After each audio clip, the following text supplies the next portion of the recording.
Good morning and welcome to the March 10th, 2026 meeting of the Calvert County Board of Commissioners. We're going to start with Pastor John Baxter for invocation.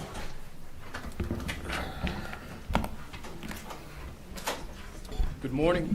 Morning. Good morning. Thank you for the invite. Thank you for being here. Father, we thank you so much for all that you've done for this county over the years and the decades and even centuries, Lord. We're thankful for the leaders that you've put before us. We pray, Father, this morning that you would give them wisdom, give them grace, give them mercy, Lord. I pray that they'd have reverence to you in all their decisions. I pray that they would do what's in the best interest of this county and these people. I pray that you'd empower them. I pray that you'd care for them, love on them, Lord, embrace them with all that they have going on in their lives. And, Lord, bless our county. We pray for your hand upon this county and this state, these provinces, Lord. We're just grateful that you've been so good to us. Now, please help today's meeting to be effective. Help it to be efficient. And, Father, we just thank you for being so good to us. In Jesus' name, amen. Amen.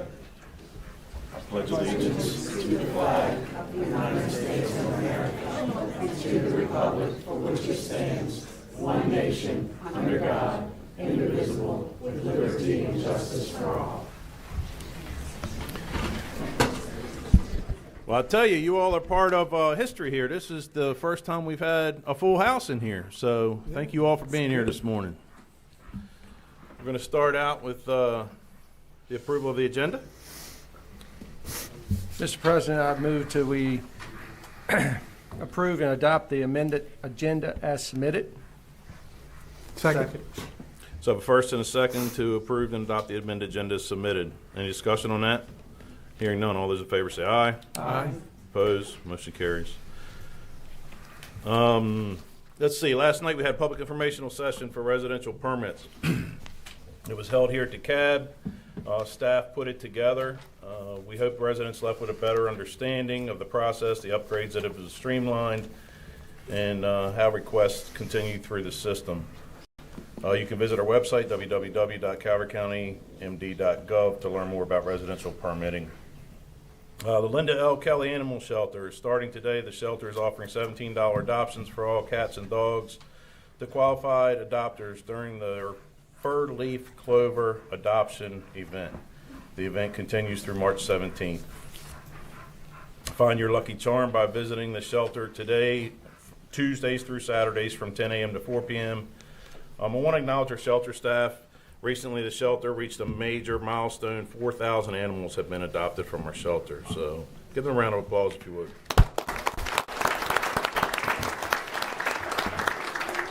And that brings us to our, well, before I do that, one more thing. Just to let you know, we announced last week there's a whole blood drive being held tomorrow. And good news is the appointments are completely filled. So they're going to have a successful blood drive. That takes us to our Animal of the Week, Animal Shelter. Good morning. Who do you have with us today?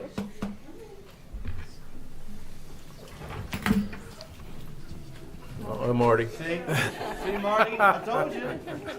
Good morning, Brandy here. Today I have with me Remy. She is almost 8 years old, so she's a little on the older side. Her owners could no longer care for her. I don't know why, but her and her housemate ended up with us. She's a very sweet and affectionate girl. She's couch potato. She loves to be in your lap. I don't think she can get she wants to be as close to you as she can. She loves to play fetch. She's a bulldog, so you got to watch her when the hot days and stuff. As you can tell, she's already panting. You can hear it. But no, she's a sweet girl. She's said to do well with other dogs, and unsure about cats, but she's ready for her forever home. So anybody want to adopt, she is good and ready. She's vaccinated, spayed, microchipped. How's the population over there right now? We're doing good. We did get like 4 in last night. We have a couple coming tomorrow, so that's why I haven't been here. It's a good problem, I guess you could say. We haven't had any for me to bring. Oh, so, but I have a feeling it's coming up on spring, so we're about to be filling up. You might have some adopters right there. We're open from 10 to 4.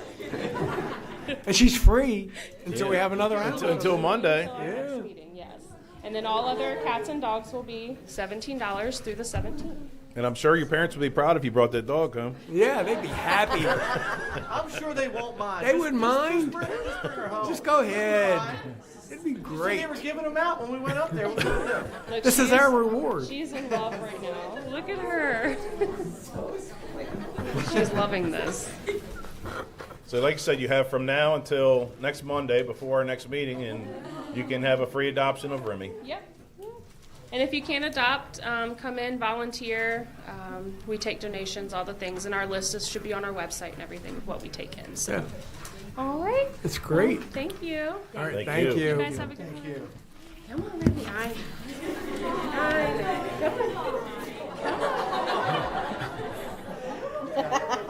He's not leaving. Oh, Julie, okay.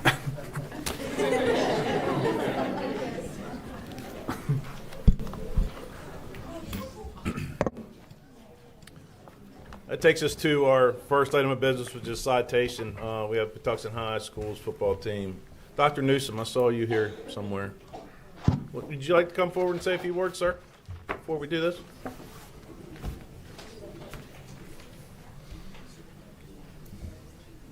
Good morning. You just squeeze the handle, raise it up there. There you go. Good morning. Good morning. Am I on? Yep, go ahead. Okay. First of all, it's always a pleasure to come before you. Thank you for this opportunity. I am continuing to enjoy my time working with this wonderful community and our school system. And today, you get to see the best and the brightest that we have. I want to thank you for recognizing this at your Youth Day, and for all of the youth here. Thank you for being part of this so you can learn about how your government is run and be inspired, perhaps to sit up there one day. And to our football team at Patuxent, to our student athletes, congratulations. I got to attend several of your games this year and was at the state championship game in Annapolis, and you did Calvert County very proud. I also see we have Ms. Morton there, whose team I think was already recognized at Huntingtown. I was there as well, and they did a great job, and it was a really close game, and kudos also to Northern High School, who was right there, but it was Huntingtown's day. So congratulations to all of our students. I, again, just want to thank you for how you continue to support our students, to support our schools. I don't have to remind you of the power of education and its value and return on investment to your community. And we look forward to continuing to partner with you. I love working with your staff and your team here. They're very accommodating, Ms. Turner, Mr. McGibbons, and all of your team. You just have a wonderful group here, people who are dedicated to the citizens of this community. Thank you again for all that you do. Thank you, sir. Thank you. You know, for a while we had to go away from actually being able to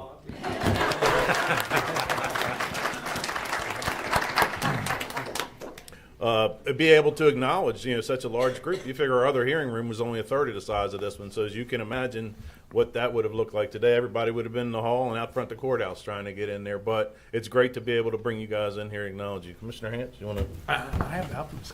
I'm sorry. Yes, I'm sir. sorry. Got it, Mr. President. Sorry, Commissioner Hart. No worries. No worries.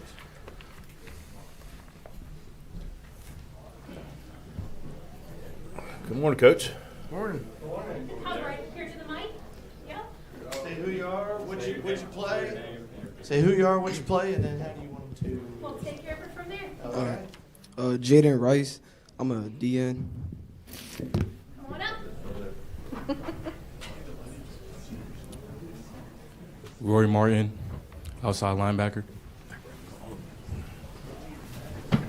Jeremiah Jones, running back. Nate Scriber, wide receiver, cornerback. Braden Greenhill, receiver and safety. Mason Zapata, DN. Aiden Copeland, tight end.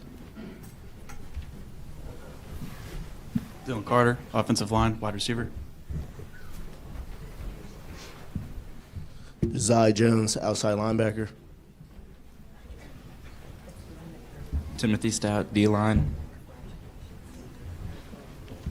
Chase Smith, offensive line. Max Green, receiver, cornerback. Carter Smith, O-line.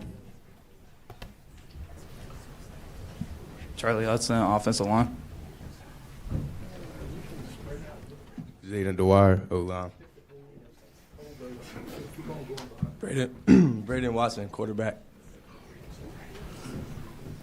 Ronnie Hawkins, inside linebacker. Earl Marsh, DN. Trey Greenwell, O-line. Anton Wilkins, running back. Emir Green, DN. Brock Shipman, linebacker. Jonathan Edwards, outside backer. Carter Green, offensive line. Peyton Johnson, wide receiver. Xavier Gross, slot corner. Jordan Dargan, safety. Jackson Sullivan, linebacker. Carter Hayes, linebacker. Isaac Barger, right tackle. Jakai Dixon, center nose. Tegan Cox, offensive line. Jordan Tyler, defensive end. Santo Chukwu, left tackle.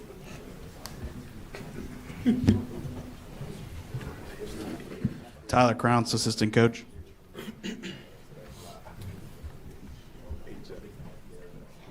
B. Coach Allen, defensive coordinator.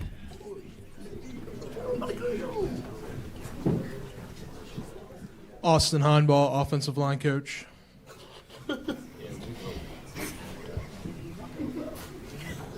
Kevin Conlon, director of football operations.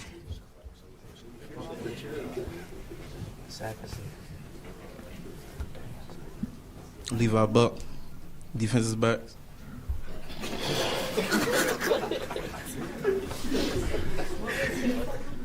Anthony Barone, principal. Steve Crowns, head football coach, and I just want to take a second to say that we really appreciate you guys taking the time to honor these kids. Been doing this for a long time, and I'm always inspired by these guys and what they do on a daily basis, and the commitment and sacrifice that they do every day so they can represent their schools and their families and this county. And I think this fall was a real testament to this county. All, 3 out of the 4 high schools were in the state championship game in Annapolis. That says a lot about who we are as a people and the people that are raising these kids, like through youth football and everything. So with all humility, we are here today and very thankful. Thank you.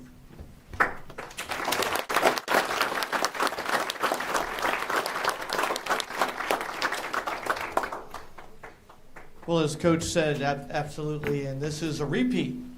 So the only thing better than a repeat is three-peat. But it starts now, as you guys know, and as the parents know. I mean, it's a big commitment. It's 6, sometimes 7 days a week. You're there first thing in the morning for school and late at night. It doesn't happen by accident. You guys didn't get it by accident. You guys got it all by hard work. A lot of you guys even play multiple sports. All of you get good grades. All these kids, they get good grades. They're great kids. They're not up here by accident, by no means. And what do you think? 3-peat? Yes, sir. Growing up in that small town, you guys have heard me say before, the thought that we would have a school and to be as successful as Patuxent continues to be is just awesome. And the town is extremely proud of you guys. You've heard me say it many times. Friday nights, it's about Patuxent High School football. So you guys do us very, very proud. All of us here are very proud of you. And as Coach said, the whole county this year. For such a small county, I want to say we're the 3rd smallest jurisdiction out of 24, I believe, in the state, something like that. And so to perform like we do is incredible, whether it's scholastically or athletically, and that's all to you guys and your families. So I want to read this. It says, "Be it known that on behalf of the citizens of Calvert County, Maryland, the Calvert County Board of Commissioners proudly recognizes and commends the Patuxent High School football team for its extraordinary achievements during the 25 season. Patuxent High School captured the 2025 MPSSAA 1A State Football Championship and concluded an exceptional season with a 10-3 record, demonstrating excellence, resilience, and competitive spirit at the highest level of Maryland high school athletics. In an historic victory, Patuxent football ended Fort Hill School's 4-year run of state championships and secured its 3rd state football title, remaining the only high school in Calvert County to earn multiple football state championships. I believe you ended Dunbar's last year. Yes, sir. So I wonder who's on the mark this year. Line them up.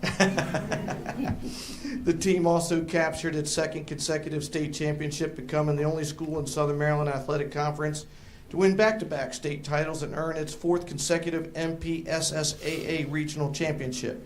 Patuxent football's accomplishments were further recognized with a 7th place finish in the Washington Post All-Met rankings, underscoring the program's standing among the region's elite teams. The graduating senior class leaves a lasting legacy with an overall record of 46 wins and 8 losses, including 3 straight championship appearances, 2 state championships, a state semifinal appearance. This remarkable success reflects an outstanding work ethic, a strong sense of community, and a brotherhood that fosters lifelong bonds among teammates. The Calvert County Board of Commissioners does hereby extend its sincere congratulations to the Patuxent High School football team, its coaches, students, and supporters. Wish them continued success and achievements in their future endeavors. Calvert County Board of Commissioners is pleased to confer upon you this Commissioner's citation, given under our hands and seal this 10th of March 26, signed by all 5 Commissioners.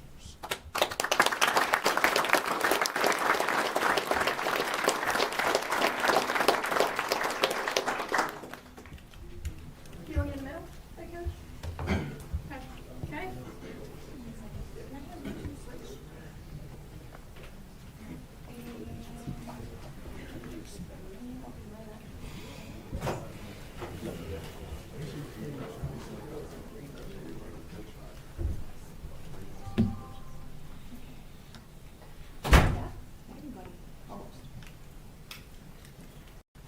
Smile.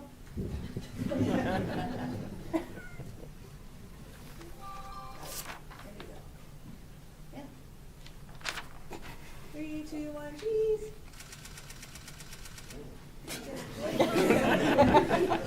Great. Just blink. One more for luck. Congratulations.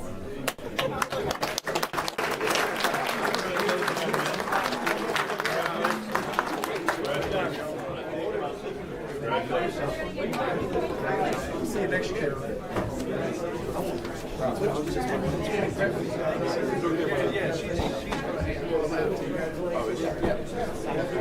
Congratulations. Hold on a minute, hold on a minute. Congratulations. Thank you. Congratulations. Thank you, guys. Congratulations. Good job. See you next year, right? Congratulations. Same place, same time. Congratulations. Thank you very much. Good work. Congratulations. Thank you, coaches. Good job, guys. See you next year, right? Yes, sir. Right back. I hear you, man. Everything good? Good. There you go. Good for you. Good days, bad days. Yeah. You too. Take care. Thank you. Somebody let them know there's some of those guys are leaving their stuff in back of the chairs before they walk out.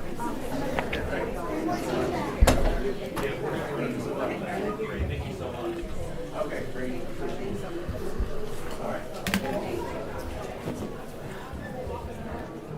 Okay, that takes us to a proclamation for Youth Appreciation Week. Commissioner Hance.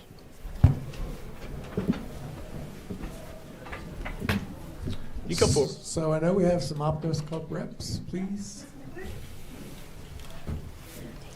Good morning. Good morning. My name is Barbara Miller, and I am here as a representative of the Calvert Optimists, along with a co-chair for Youth Appreciation Week, Ann Weems, and the president of the Calvert Prince Frederick Club, Joe Endy.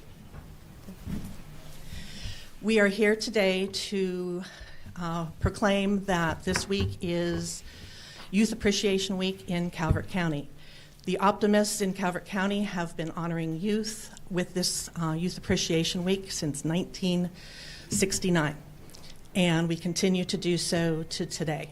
And the students that are with us today, there were 10 from each high school that were selected by their school, and these selections were made based on possibly academics, sports, athletics, theater, band, orchestra, leadership, positive character qualities, and just plain hard work for some of them, because we know that things don't always come easy and we have to work hard for our accomplishments. So we are very pleased to be here today to have you recognize these youth. We do have 40 that were being recognized and honored. We have about 22 here today because of other commitments. I know that our future business leaders are involved in something in Ocean City this week, so they are not able to be with us. And we're going to conclude our Youth Appreciation Week tomorrow night with a banquet honoring them all. So thank you for having us here today. Thank you. Thank you. So if you young people would like to come up, introduce yourself, what high school you're from, please. Calvert first. Calvert first. Perfect. Come right up to the mic. I'm Paige Aguilar. I'm from Calvert High School, and I'm a senior. Hello, I'm Anushka. I'm a junior, and I'm from Calvert High School. Hello, my name is Gracie Kimbrough. I'm a senior at Calvert High School. Hello, I'm Blaze Jezerowski, and I'm a junior at Calvert High School. Hi, I'm Xavier Butler, and I'm a junior at Calvert High School. I'm Gibson Harper. I'm a senior at Calvert High. I'm Faith Wooters, and I'm a junior at Calvert High. Huntington?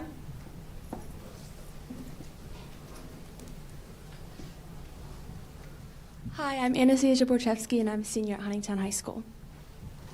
I'm Noah Gross. I'm a junior at Huntington. Hi, I'm Peyton Siegler. I'm a junior at Huntington High School. Good morning. I'm Mary Kabori, and I'm a junior at Huntington High School. I'm Grace Will Harmon. I'm a junior at Huntington High School.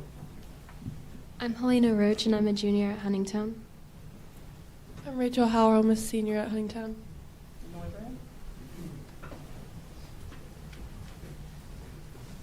I'm India Jennings, and I'm a junior at Northern High School. I'm RJ Schmidt, and I'm a junior at Northern High School. I'm Braden Colty, and I'm a senior at Northern High School. I'm Gisela Brissett, and I'm a senior at Northern High School.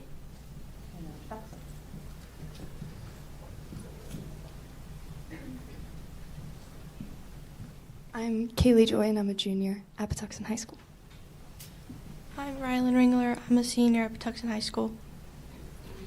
I'm Dex Schrankout, and I'm a junior at Patuxent High School. Hi, I'm Anton Vandervossen, and I'm a junior at Patuxent High School. Hello, my name is William Compton, and I'm a senior from Patuxent High School.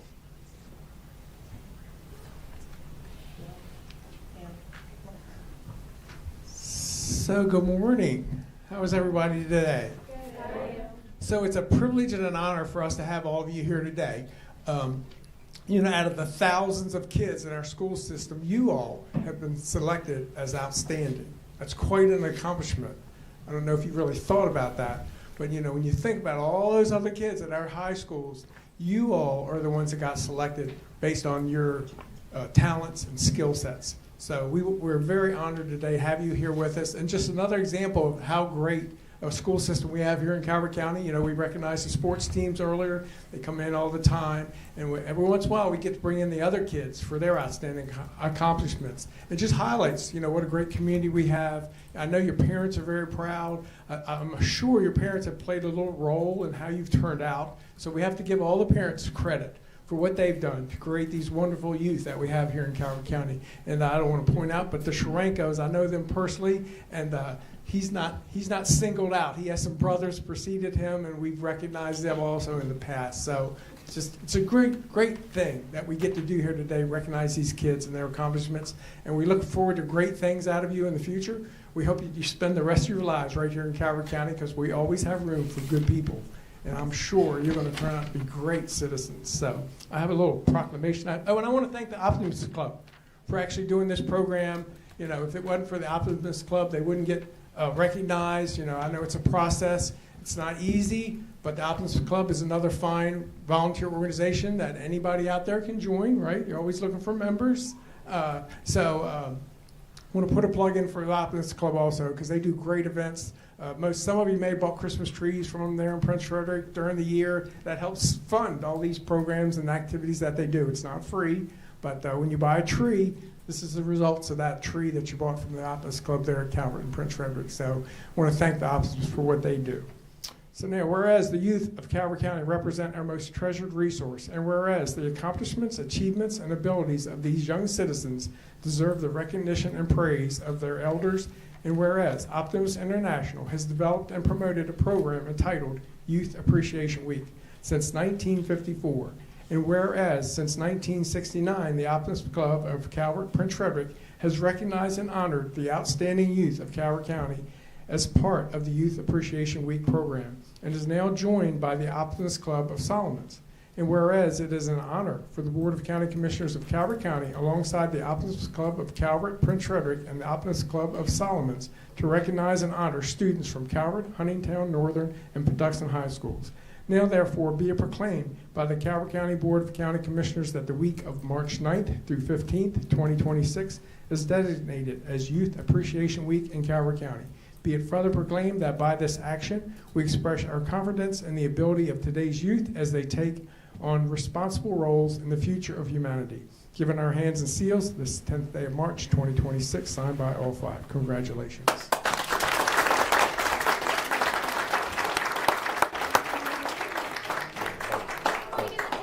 We'll provide you with a really Jack pretty Moore. picture. Jack Yeah. Moore. I need something tomorrow. Oh, we could do that. Yeah. Hold on. It's powering up. So we do want to take a second to recognize Mr. Jack Brown, who was always part of this program, coach from back in the day, and we lost him this past year. We know he's up there watching down on us today, and he's very proud of all of you, just like we are. But thank you, Commissioner Arnold, for reminding me about Mr. Brown. Great individual. So. Thank you.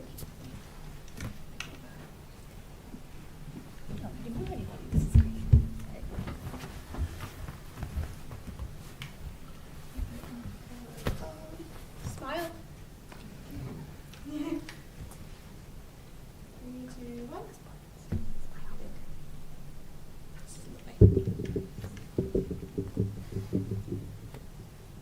3, 2, 1, cheese.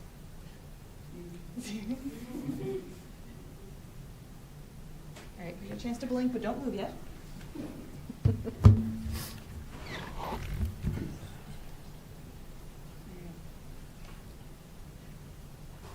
3, 2, 1. One more for luck. Congratulations, everybody. Great job.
All right, you take care now.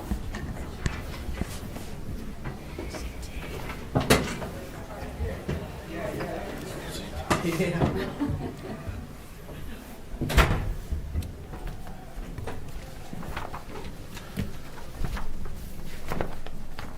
That takes us to an award. Calvert County Department of Public Safety, Stanley. It's Emergency Communications. Good morning, Commissioners. Morning. Stanley Harris, Division Chief, Emergency Communications. We're here to recognize Emergency Communications for a recent accreditation that we received. So I would like to read you something. The International Academies of Emergency Dispatch is the standard-setting organization for emergency dispatch services worldwide. Accreditation from the IAD represents the highest distinction awarded to emergency communication centers, certifying that a center performs at or above established industry standards. Centers that earn A status have demonstrated strong local oversight, rigorous quality assurance processes, and a commitment to data-driven continuous improvement. The IAD system is used in 46 countries and more than 3,500 public safety answering points worldwide. Calvert Emergency Communications was recognized as the 31st tri-accredited center in the world in police, fire, and EMS dispatch.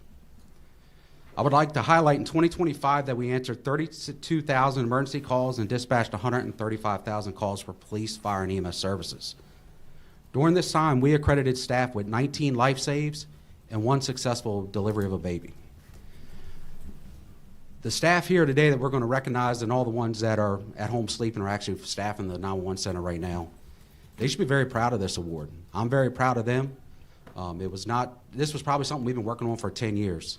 And it's been a continual step forward, step back, step forward, step back. And I'm really proud of the work that they did.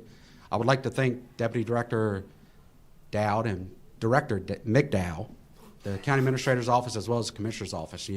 Your support has enabled us to reach out and accomplish this award, and it sets us up with other centers worldwide and puts us among the best of the best. So thank you. Congratulations. Thank you. I'd like to call up the staff.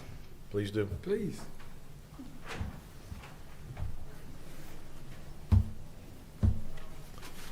Please introduce yourselves and step up front. Stacy Clay, Assistant Chief of Communications. Stacy loves having her picture taken. Tim Bisca, Communications Supervisor. Lacey Jones, I'm a dispatcher. I'm Rebecca Cannon. I'm a call taker. Crystal Daly, Quality Assurance Coordinator. Marina Harger, 911 call taker. Lacey Ditton, Record Supervisor. Becky Gallett, Shift Supervisor. Darcy Jenkins, dispatch trainee. Samantha Sheriff, Dispatch Trainee. Weston Butler, call taker trainee.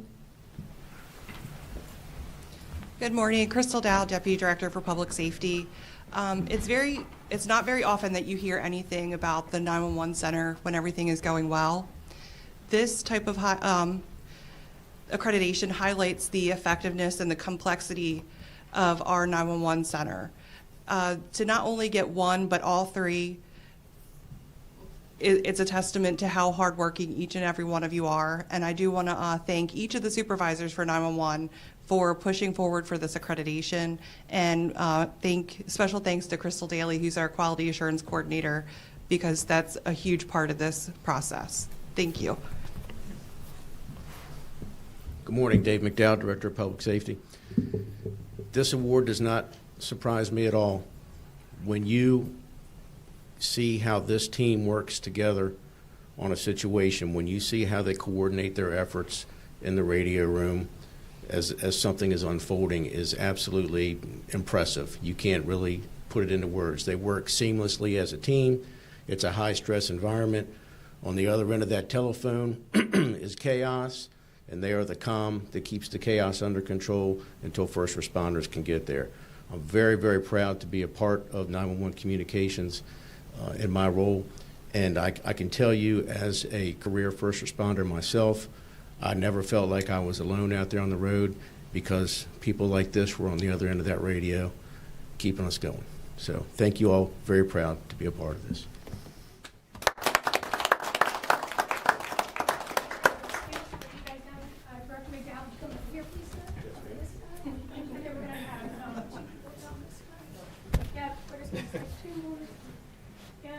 just turn sideways a little bit so that we're all coordinated. Sir, come here. Come here too. Just so we all match. Okay, sorry.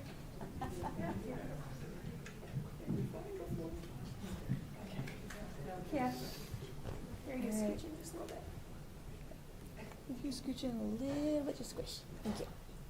All right. 3, 2. Hold on. Wait. This is a little. Sorry. We're gonna take a picture large.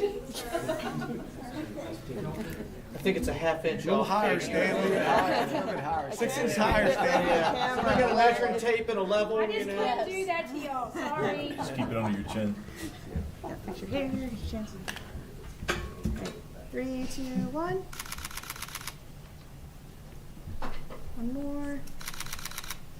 Congratulations, everybody. Well deserved.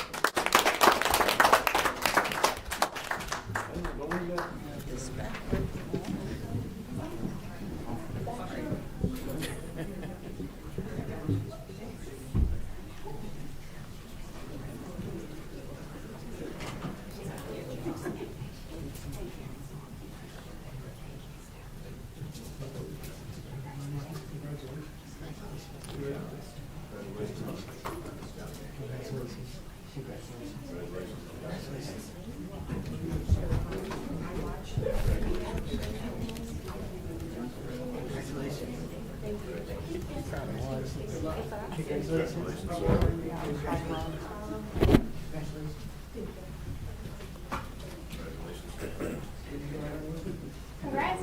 Thank you. Congratulations.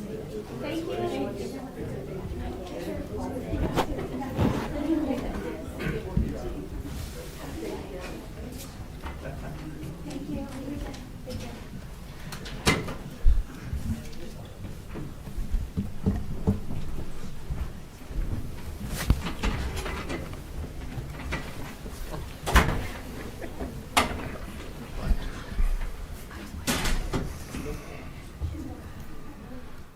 It's always good to be able to recognize people like that, whether it be for an award, a proclamation, or a citation. Like I said, Optimist to Calvert is a huge supporter of our youth.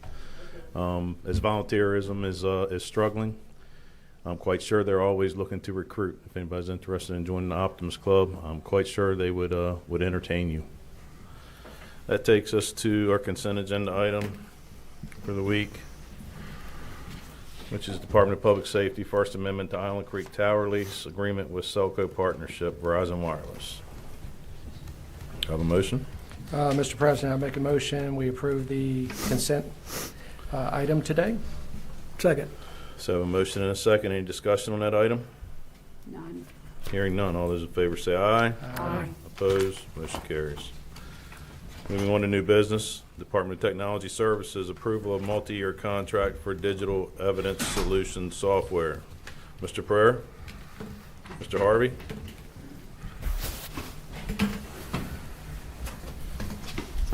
Morning, Commissioner. Morning. Good morning, Commissioners. Stephen Pereira, Director of Technology Services. Robert Harvey, State's Attorney. Heath Starkweather, IT Project Manager for Technology Services. Morning, everybody. Okay, so TS, or Technology Services, manages all of the software system for the county. And we're here today to get your approval for Technology Services is in the process of obtaining a digital evidence management software subscription for Calvert County State's Attorney's Office, SAO.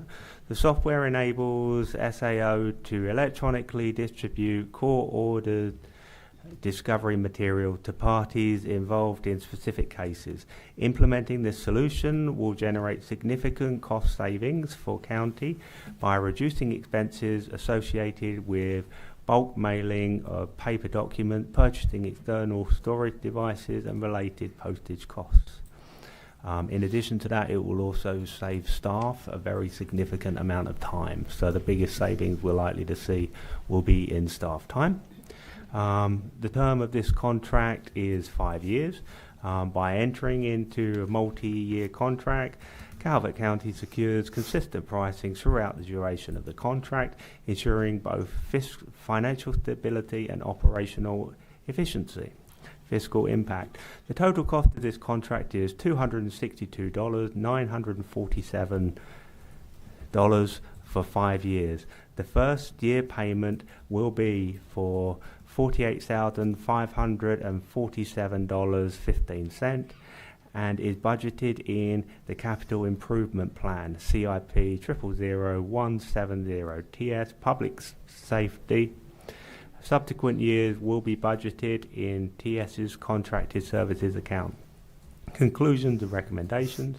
Staff request that the board review and, if appropriate, adopt and enact a resolution authorizing the 5-year contract with Axon Enterprise.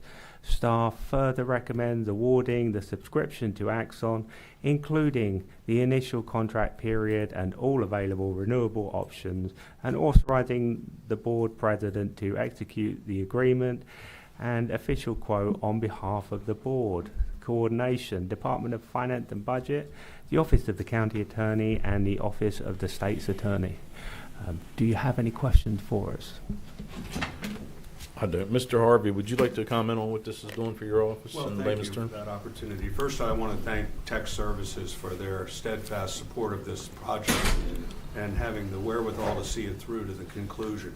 I also want to thank Paula Schroeder from my office for being the coordinator for my office and also for educating me as to the importance of having this in the office. This technology goes to our discovery obligations.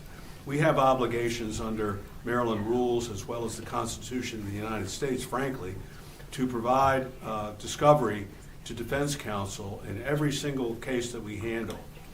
Discovery is essential to allow the defendant to prepare his defense in his or her defense in the case. So it's police reports, witness statements, but in today's technology, it's also body cam video footage, and it's cell phone downloads, things like that. Historically, what we used to do, we would make copies of everything, put it in an envelope and mail it out. Yeah, and that really doesn't work anymore. We've found that we've had to go out and buy on the market external hard drives because the cell phone dumps and body cams, you can't make copies of those. So this technology is going to enable us to put everything into a system. We're going to be able to store it there and keep it indefinitely so that it's always going to be accessible. But more importantly, you can just press a button and out it goes. So it's going to be of critical importance. It's going to save us a lot of time, and I hope we'll get favorable consideration from you today. Thank you. All right. Commissioner Hart? No? I have nothing. Mr. Grasso? Well, I just want to say the Sheriff's Department and you, Bob Harvey, have kept us safe.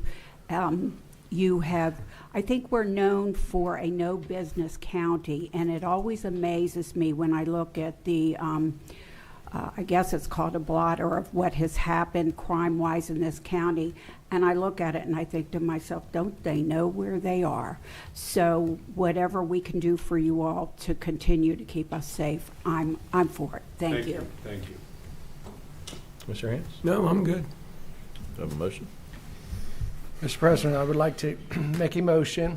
We adopt and enact the resolution authorizing the 5-year contract for Axon Enterprise, Inc. Staff further recommends awarding the subscription to Axon Enterprise, Inc., including the initial contract period and all available renewable options, and authorizing the board president to execute the agreement and official quote on behalf of the board.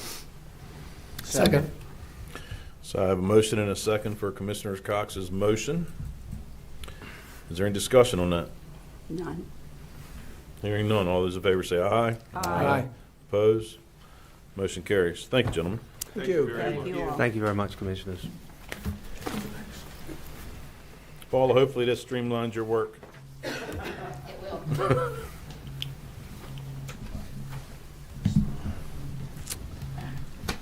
That takes us to second item on new business, Department of Parks and Recreation, Kaboom, agreement for Cove Point small playground renovation. Good morning, ladies. Good morning. Good morning. Good morning, Commissioners. Amanda Stillwagon, Park and Safety Division Chief.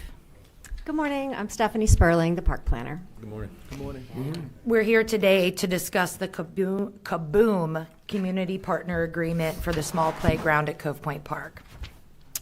Kaboom is a national nonprofit dedicated to building and improving play spaces. For over 25 years, they have partnered with municipal agencies and funders to renovate aging playgrounds like the one at the back of Cove Point Park. The Department of Park and Recreation manages the small playground located at 750 Cove Point Road in Lusby, which is well past its lifespan and in need of replacement. To complete the renovation, Kaboom will first lead a design day with local children and adults to gather input and shape the final layout. They will then collaborate with a playground vendor and CCPR to finalize the design. Construction will occur during a 3-day build week, bringing together community volunteers and partners to assemble the new playground. Discussion. Kaboom requires community partners to approve a community partner agreement before moving ahead with the project. In this project, the Board of County Commissioners will serve as the community partner. Fiscal impact. The primary source of funding for the project is a contribution by the funding partner, Constellation Energy. CCPR's contribution is estimated at less than $500 for a soil test, disposal fees of the existing playground equipment, and a dumpster rental and any additional hand tools needed for the build week.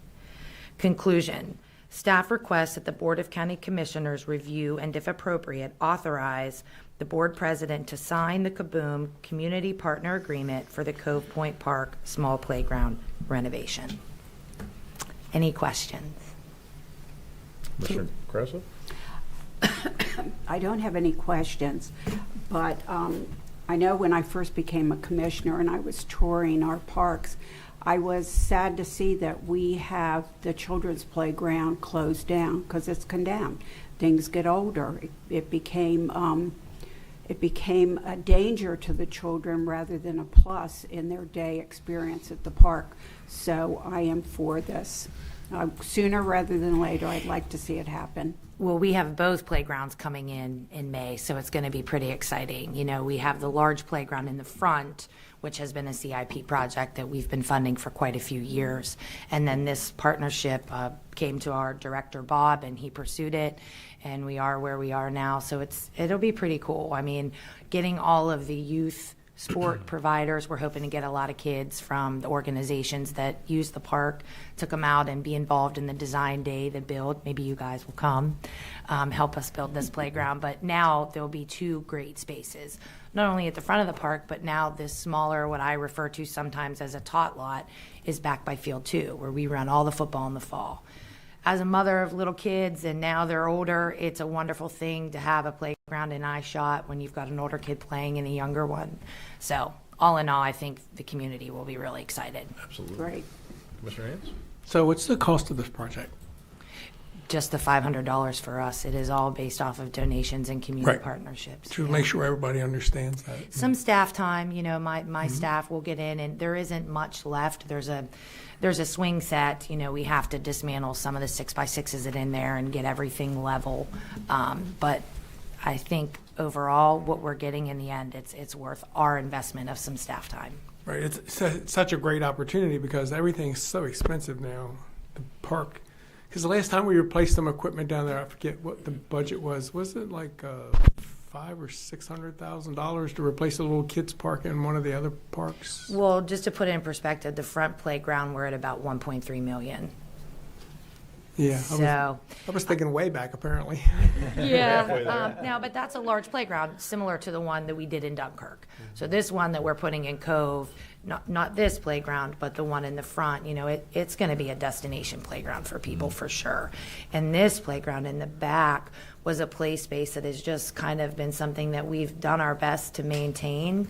And like I said, when this kind of opportunity arose and our director, Bob, you know, had these conversations, it just seemed like it made perfect sense. I mean, you guys know our parks are slamming every night, every weekend, and it's a great thing, I think, to have kids outside and adults, but we need this at Cove Park. We need this. So. Well, you bring up a great point of being able to have, you know, with the 2 different age kids, where you can keep an eye on both. You know, at the same time, when do you think everything's done, turnkey? So this playground, because of the way that this Kaboom playground is set, next Wednesday, March 18th, we hope to hold the design day, and we've been waiting to really finalize that date until we came to see you guys today to get this final signature. But it'll be held down at the clubhouse. And then we will do the installation in May, and it'll be a 3-day process, May 19th, 20th, and 21st. So the best way I can describe this playground is it almost comes as a kit. So day one is, you know, getting volunteers out there to organize, get all of your bolts together, all of your washers together, you know, get everything kind of piecemealed.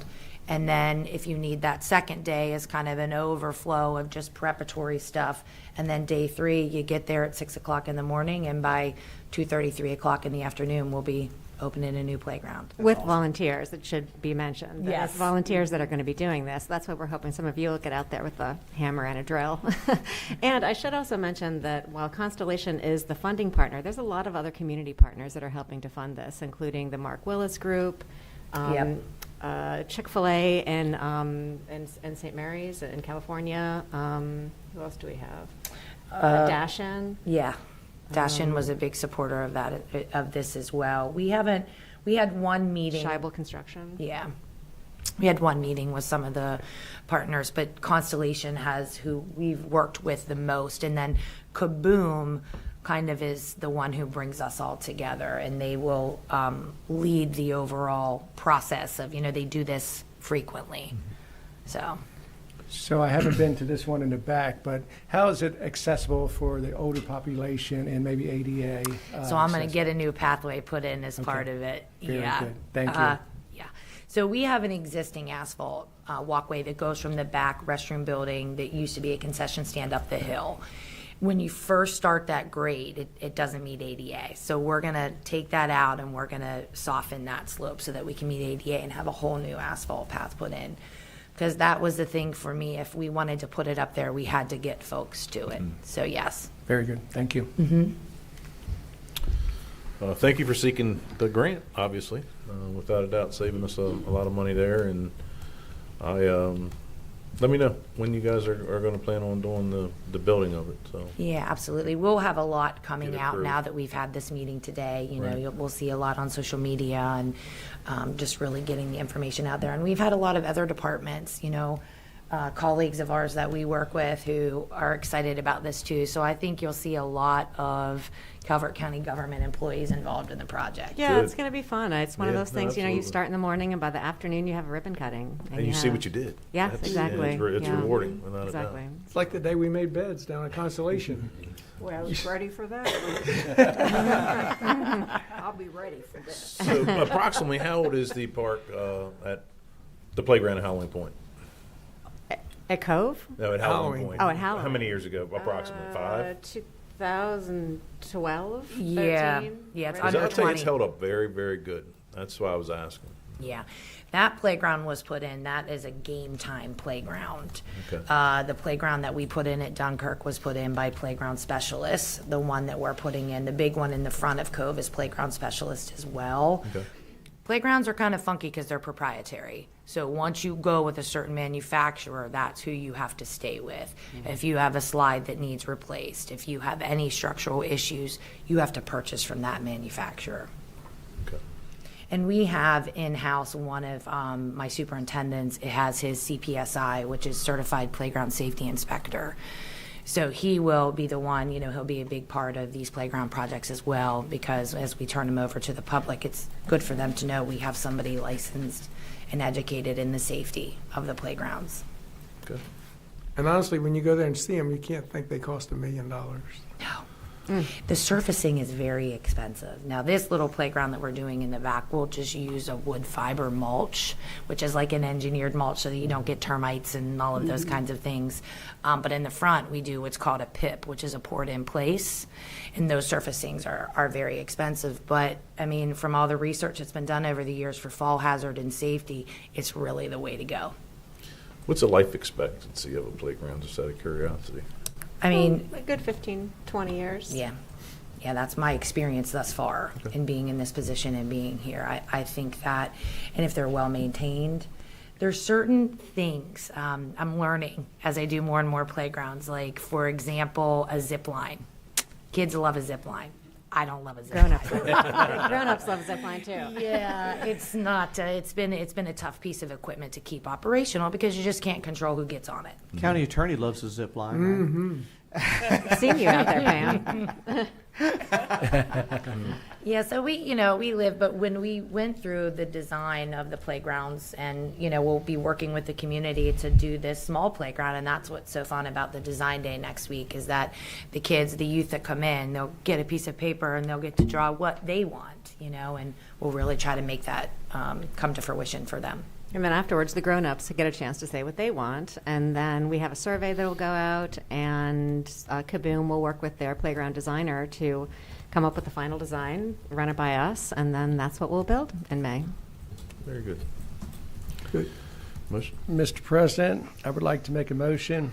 We authorize the board president to sign the Kaboom Community Partner Agreement for the Cove Point Small Playground renovation on behalf of the board. Second. So I have a motion and a second for Commissioner Cox's motion. Is there any discussion on that? Hearing none, all those in favor say aye. Aye. Opposed? Motion carries. Thank you all very much. Thank you. Look forward to it. Thank you. Takes us to old business. Department of Finance and Budget Strategic Fleet Replacement Budget Amendment. Morning, Malia. Good morning. Good morning. Good morning. Make sure my mic is. Good morning, Commissioners. For the record, I'm Elena Brookshire, Chief Financial Officer, and I am presenting the Strategic Fleet Replacement Budget Amendment for your approval today. With no vehicle replacements completed in fiscal years 2024 and 2025, a significant number of county vehicles have surpassed their intended replacement timelines, resulting in rising maintenance expenses and a greater risk of operational disruptions. The public hearing was held on February 24th, 2026. We've assessed the fleet's condition and identified priority replacement needs. Moving forward with the purchase of 31 out of 216 non-police and public safety vehicles into 2026 will help reduce the current backlog, prevent a surge in demand in FY27, and ensure continuity of our operations. The Department of Finance and Budget has been in close contact with the Calvert County Sheriff's Office and the Department of Public Safety to address the needs of the police and public safety vehicles and will present a solution to the Board of County Commissioners in the coming weeks. The proposed 2026 vehicle purchases will be funded through prior year fund balance. Budget Amendment 713 allocates $4,600,004 to establish a new project. Capital Improvement Plan, CIP 497. Strategic Fleet Replacement and Budget Amendment, BA 2026 714 allocates $160,000 to establish a new project. That's CIP 498, Enterprise Strategic Fleet Replacement. Including this initiative in the CIP allows the county to utilize fund balance that carries forward each year, helping to reduce financial and operational pressures in future fiscal years. While included in the CIP for tracking and budgetary purposes, these vehicle purchases are operating expenditures, not capital projects. The use of fund balance will not impact the county's financial position and will maintain reserves needed to preserve the AAA bond rating from Moody's. So for conclusion, staff requests that the Board of County Commissioners close the record, approve and adopt the resolution approving Budget Amendment 2026-713 and Budget Amendment 2026-714. Happy to answer any questions. I see you're working with the Sheriff's Office. I know we're trying to formulate a plan of how to address all their needs for their, and it's been different than how we've done it in the past, so I know, do you have a good path going forward? Is there now a plan in place? We do, yes, and we've been working very closely with the Sheriff's Office on this plan. And we are confident that the plan we'll propose soon will not only help us now, but also be a really good fiscally path forward going in the future. Is the sheriff's office happy with the plan? They believe it? They are. They are, yes. I mean, their work piece is a vehicle. Yes. You know, where you may need a computer or somebody may need a pencil, they need a vehicle. So That's it's right. important that it's it's safe. Yeah. And so okay, good. Yeah. And not only is it fiscally sound from our perspective, it's also a plan that will get them what they need operationally in a really good way. So What's the waiting list looking like on vehicles now? I know with the fire department, it's brutal. How about their replacement? I mean, is it a long wait, or we'll be able to? Yeah. Good morning, Commissioners. J.R. Cosgrove, Director of Public Works. We're working with some of our vendors now to figure out the timeline. Generally, in the past, it's been anywhere between 6 to 8 months for normal vehicles such as the pickup trucks. When you start looking at the larger vehicles, such as I think we have on here some single axle and tri-axle dump trucks, you're pushing more to 8 to 12 months, depending on whether they're available and whether we got to get them built. Well, I know with the sheriff's office, they need all the safety equipment on it and with the lights and everything else like that. So I know that's always been an extra step. So good. I'm glad. I knew they need those vehicles. So, JR, while I got you at the mic, you want to just let the public know about the maybe the pump truck that's in this proposal here, and how many times ours has been in the shop for repairs and the maintenance we have done on that one? Yeah, so on this request, there's what we call a backhaul truck. It's a truck that we use to do hydro excavating for our water and sewer staff, and we also use it for cleaning out storm drains. It's a combination truck. It both has a water tank and basically a tank on the back to capture the water, which we pump it either out of the sewer lines, out of the storm drain lines.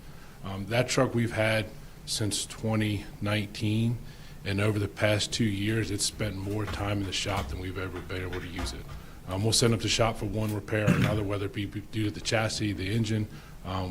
Emissions is an issue on some of these larger trucks, especially ones like that, because you figure they're sitting there sometimes idling while we're doing the work, and that's not the best thing for these older emission systems on these diesels. So we're looking at a newer system on the newer one. Some of them are a 2-engine model, one for the truck itself and one to run the actual, the hydro excavating and the vac system itself. But over the past 2 years, I would say it's spent more time in the shop. It's probably at least once a quarter, if not twice a quarter, it's in the shop for one repair or another. Thank you. You're welcome. Don't go anywhere. So you want to talk about the process? Some people have said, you're just buying new vehicles. You want to talk about the process of how you evaluate a piece of equipment to replace? Sure. So it depends on the piece of equipment we're replacing. So some of these vehicles you see on here, I think some are for EMS, some are for animal control, and there's a number of them for public works. There's a few on there for water and sewer. So if the vehicle's in, let's just say snow removal, such as the vehicles for Parks and Rec, we look at that more of a 5-year turnaround as for a base model, and then we evaluate the truck from there based on how much money we spent on maintenance, how many times it's in the shop, and how bad the vehicle has been run. As we all know, salt is hard on vehicles, and when you're doing snow removal, that salt and water and brine is just all over the underside of the vehicle. We do our best after every snow operation to clean them off as best as we can, but you can't get every nook and cranny as much as you try. There's little spots and frames that sits that you can't even get to. So we basically determine based on what the use of the vehicle is used for as operation. The life expectancy for that is usually for so or stalled about 5 years, because we do sell these when we replace them. We do put them out on auction and resell them. So we do get some money back, maybe not as much as you would like. But I know there's one we sold probably a year ago. We got $25,000 for it when we sold it out on gun deal. So we do get some funds back to the general fund when we sell it. The other vehicles that are not necessarily in snow removal, they're more on an 8 to 10 year cycle. And once again, we evaluate it based on mileage, condition of the vehicle, and how many times it's been through maintenance. If we're starting to spend a lot of money on maintenance, it might get replaced sooner than later. Otherwise, we push them out. I mean, some of these vehicles, I think animal control has been around for a minute. Well, I don't know how you prep for Snow Creek. I mean, that had to be busting stuff left and right. I mean, that was brutal this year. It was, and we spent a good amount on repairs, just between plows and other things like that. So how much did the first pump truck we bought cost? I want to say that was prior to me being employed here, but I'd have to go back. I think it was probably around $600,000-700,000. How much is the new one going to cost? We're estimating about $825,000. So, They've increased. because you tell people, they look at fire equipment especially, because it's all nice and pretty and shiny, but our guys do a really good job of taking care of that equipment, and it goes through so many levels of review before it actually gets replaced.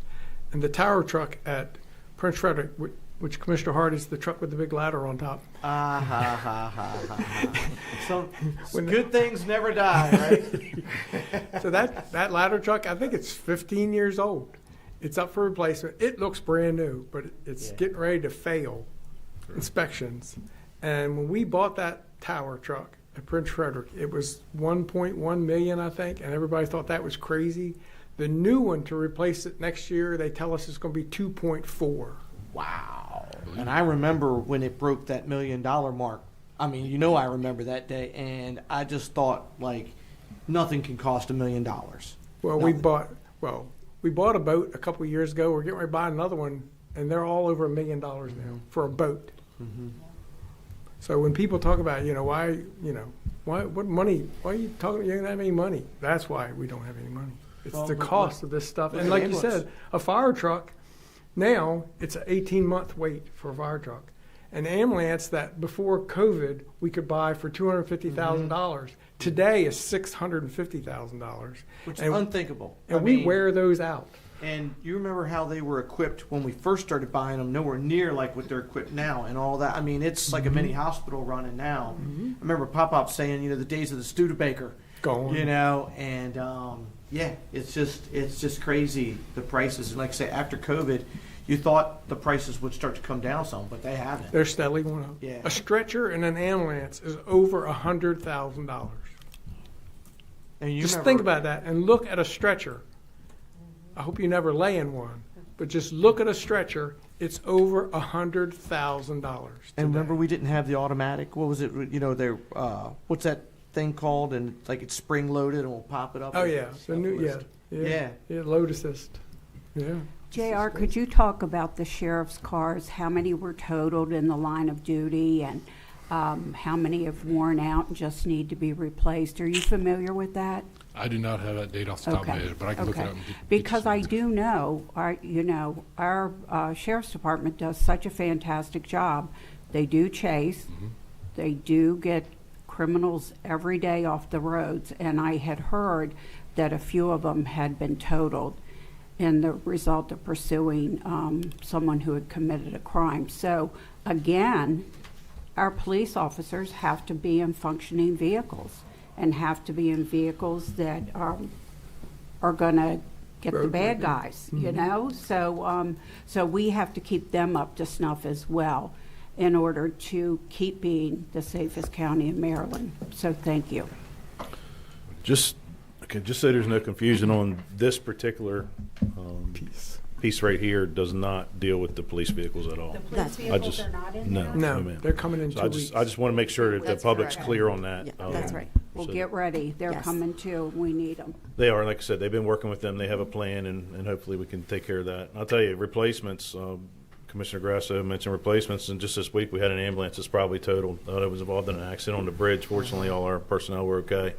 But, I mean, they got to have an ambulance to get right back into. It's a spare, and that's what they're doing now. So, unfortunately, you can't just have one of everything. You got to have a backup. And I'm quite sure when JR was talking about the vac truck, every time we need that vac truck, we're having to go find a contractor to come in and do the job that that vac truck would typically do with county employees in it. So, while it seems like a lot of money, it's going to save us a lot of money in the long run. So. Our motion? Well done. Mr. President, I would like to make a motion. We close the record, approve and adopt the resolution approving budget amendments BA 2026-000713 and BA 2026-000714. Second. So I have a motion and a second to approve Commissioner Cox's motion. Is there any discussion on that? Hearing none, all those in favor say aye. Aye. Opposed? Motion carries. Thank you. Thank you. Thank you. Thank you, Melina. Thank you, JR, for the Thank you. explanations there.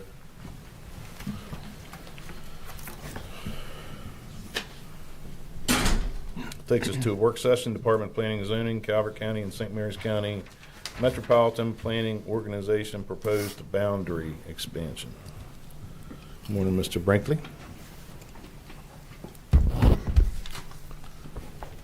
Good morning. Good morning. Good morning, Commissioners.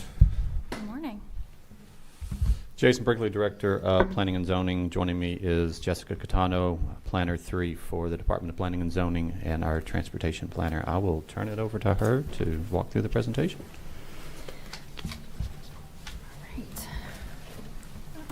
I will forego the memo if that's okay. Jessica Gaetano. Okay, so today we're just going to do a brief overview of the Calvert St. Mary's Metropolitan Planning Organization, as well as go over a proposed expansion of the boundaries. I'm going to remember to click it today. Yep. Okay. So what is an MPO? An MPO is a federally mandated and funded transportation policy making organization throughout the United States. Each MPO is made up of representatives from local government and governmental transportation authorities. MPOs are created to ensure that there's regional cooperation and transportation funding. The Calvert St. Mary's MPO identifies short and long-term projects and services and approves the use of federal funds. Some background on the Calvert St. Mary's Metropolitan Planning Organization. I'm just going to call it the MPO if that's okay from now on. The MPO boundaries were established after the 2010 census when the population in Lexington Park, California, and the Chesapeake Ranch Estates surpassed 50,000. The 2010 census showed the population count in that region at 58,000. This population triggered the federal requirement that a MPO be established to coordinate transportation planning between, through, and around the urbanized areas for any federally funded project. The MPO was legally designated in December of 2013, and then we had some fully executed agreements in 2014.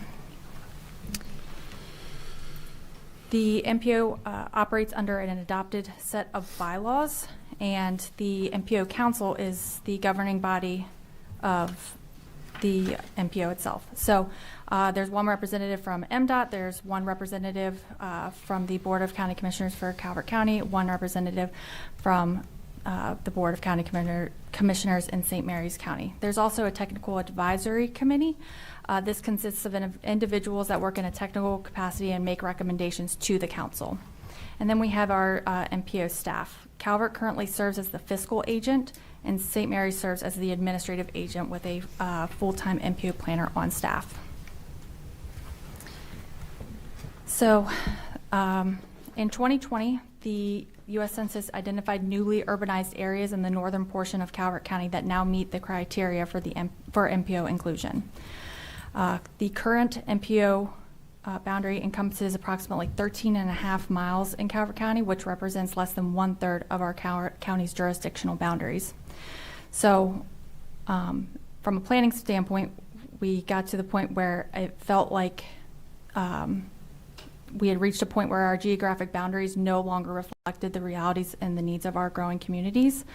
Plus, we had some urbanized areas on the northern portion of our county. So we wanted to begin exploring opportunities to expand the MPO to Calvert's jurisdictional boundaries, so all the way up to Anne Arundel County. Some updates. So in March of 2025 and June, so about last spring, Calvert County began sharing interest in expanding the MPO boundaries to our jurisdictional boundaries. We did send a letter to the governor requesting support for the proposed expansion area.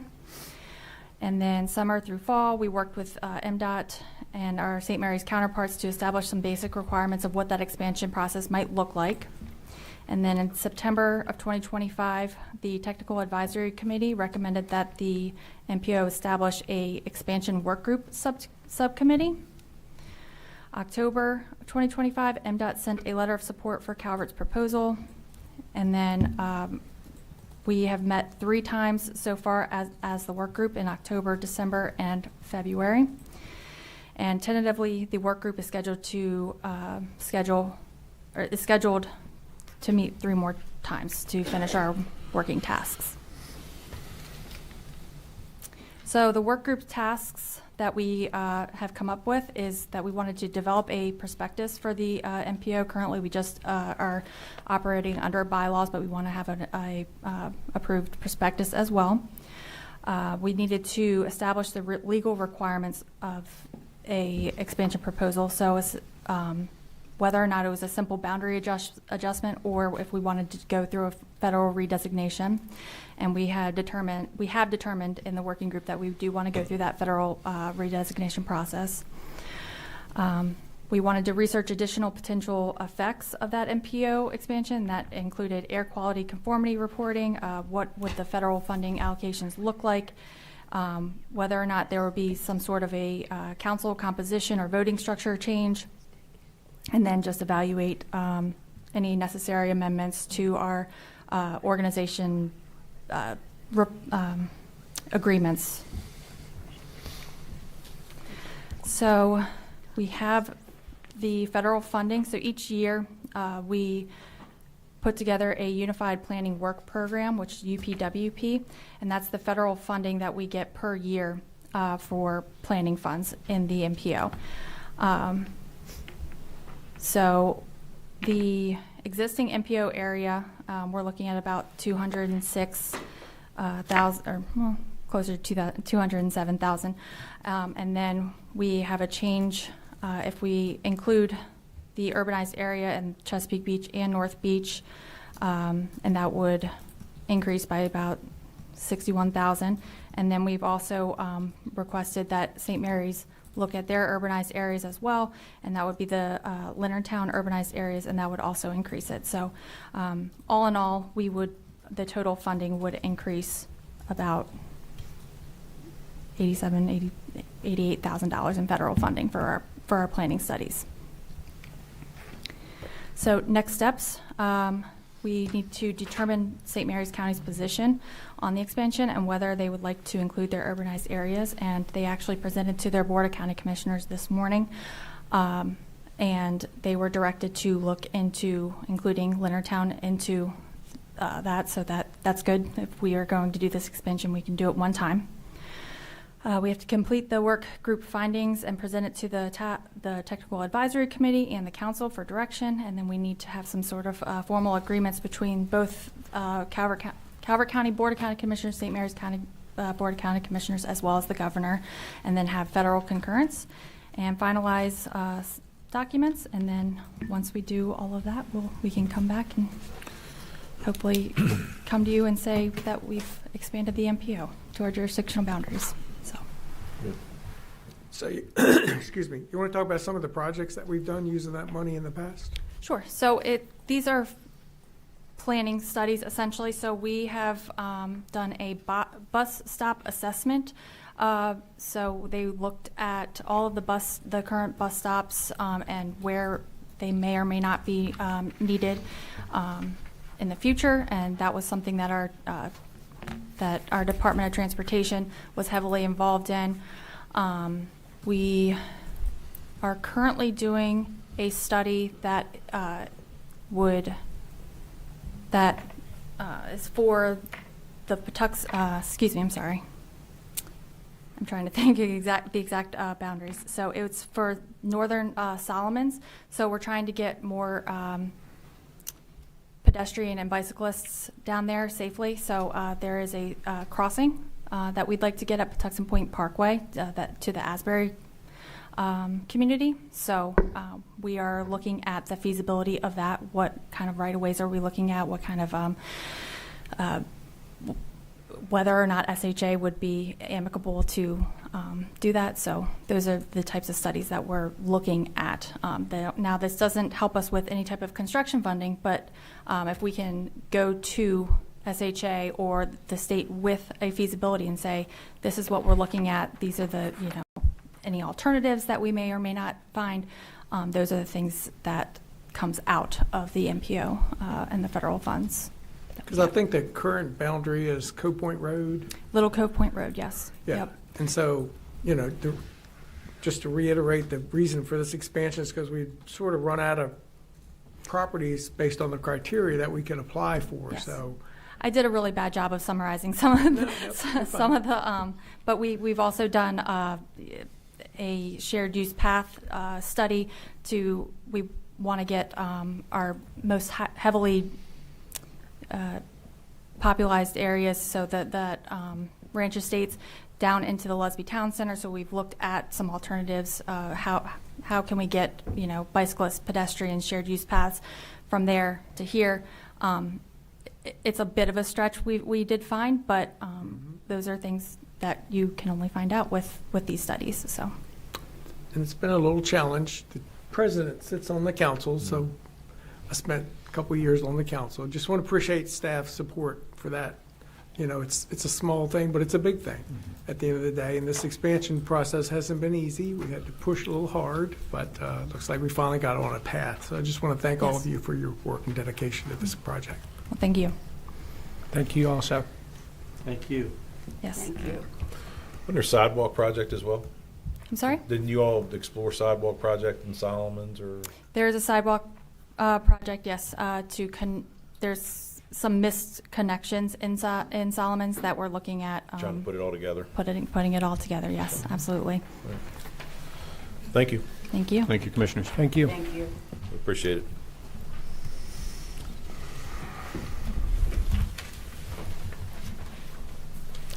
Takes us to our next work session, but you guys can stay right where you are. Proposed text amendment 26-23 to the Calvert County zoning ordinance. I'm sorry, Calvert County transportation priorities in the consolidated transportation program. I got ahead of myself. Commissioner, we'll get to the other one just in a minute. Right. But I've got the easy job on these two. I just turn it over to Jess and let her do her thing, so I'm going to turn it back over to her. Good morning again, Commissioners. It's me, Jess.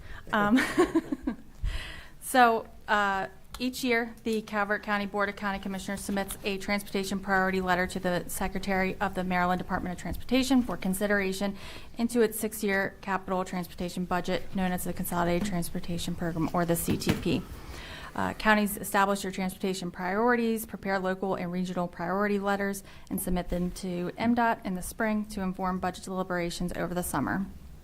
MDOT then publishes the draft CTP in the fall and identifies proposed funding allocations for the upcoming fiscal year and future years within that 6-year program. So in previous years, MDOT introduced a new pilot prioritization process with no funding available for surface transportation and capacity enhancing projects. We're still not sure whether there's going to be funding or not this year, but we've still made that application as well. And for the upcoming CTP priority letter process, local jurisdictions have been requested to submit a traditional signed letter from our boards, but we're also being requested to submit through a new online portal. MDOT is requiring counties to categorize our projects using only the key terms which they have predefined. And also in your package, you should have received a list of priorities, and they're going to be organized by key terms as requested by the Maryland Department of Transportation. So at this point, we're just looking for direction of whether these projects are the projects that we want to continue to put on our letter and also now into the online portal. So for the first, we have system preservation, state of good repair projects. We didn't identify any types of projects at this time. So at this point, SHA does a really good job of having a paving schedule. They do the any sort of repainting and resurfacing. They do that on a schedule, and they're very good at letting us know what that is, unless we have something that we've identified as a problem. So, and at this point, we did not identify anything. For new capacity and capacity expansion, that's where we're going to have our, what was our last year's #1 priority, which was Maryland 2-4 Solomons Island Road, which we're looking to upgrade and widen to a 6-lane divided highway from Prince Frederick Boulevard, Fox Run Boulevard up to Auto Drive. That would be considered for phases 3A and 3B. We also have our Thomas Johnson Bridge replacement, as we always do. I think it's worth noting that I pulled the St. Mary's County CTP letter. They have removed that as a project priority. So what they're asking for essentially is just the road widening after the bridge. Which is all a part of that project. Of course it is, yes. Why Yes. they say the bridge is so expensive, it's because of that road widening. So. Yes.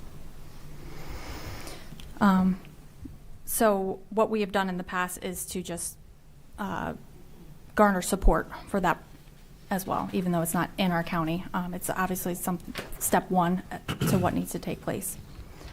For a feasibility studies, there has been mention of a roundabout, Maryland 260, which is Chesapeake Beach Road, in the vicinity of, it's right where 260 and Route 2, yeah, in Owings. So we're proposing that. And then safety, the projects on 231 are already funded, so we're not going to be submitting that at this time. And then Can I interrupt you for a minute? Please, yes. What I want on this the safety portion is in Dunkirk, the park up there, you know, when you go over into Giant, we have an awful lot of people that can't get across Route 4. Yes. And I would like a walk light put there. So kids coming out, meeting their parents at Lido's, or parents going over to grab something. It's just very, very heavily used, and it's very, very dangerous. I think we got agreement last year they are going to do that, or at Yes. least For sure they are. Yes. working on the design. It hasn't been cut. Is it in design? Well, It's Could in you design. get the status Sorry. on that, JR, from the state on Yeah. that? Yes. they did So- agree to do it. So we have quarterly meetings with State Highway that Jess is part of, and she probably has more of an update. Oh, okay. I think she was sitting in the last meeting. Oh, okay, perfect. Would you all do me a favor? Check on that and get back to me with the status. And if it hasn't moved, I want to really push to move this forward. It's very, very necessary in Dunkirk. So Commissioner Grasser, Mhm. so are we talking Ward Road or are we talking Park? Park. Park, The okay, McDonald's. thank you, thank you. Yes. Because we've been pushing for that for a couple of years, and they argued it didn't meet the qualifications for a while. And then last year, I thought they did agree they were going to move forward with the project. That's so. right. Yep. It's actually currently in design. It is not funded for construction at this time.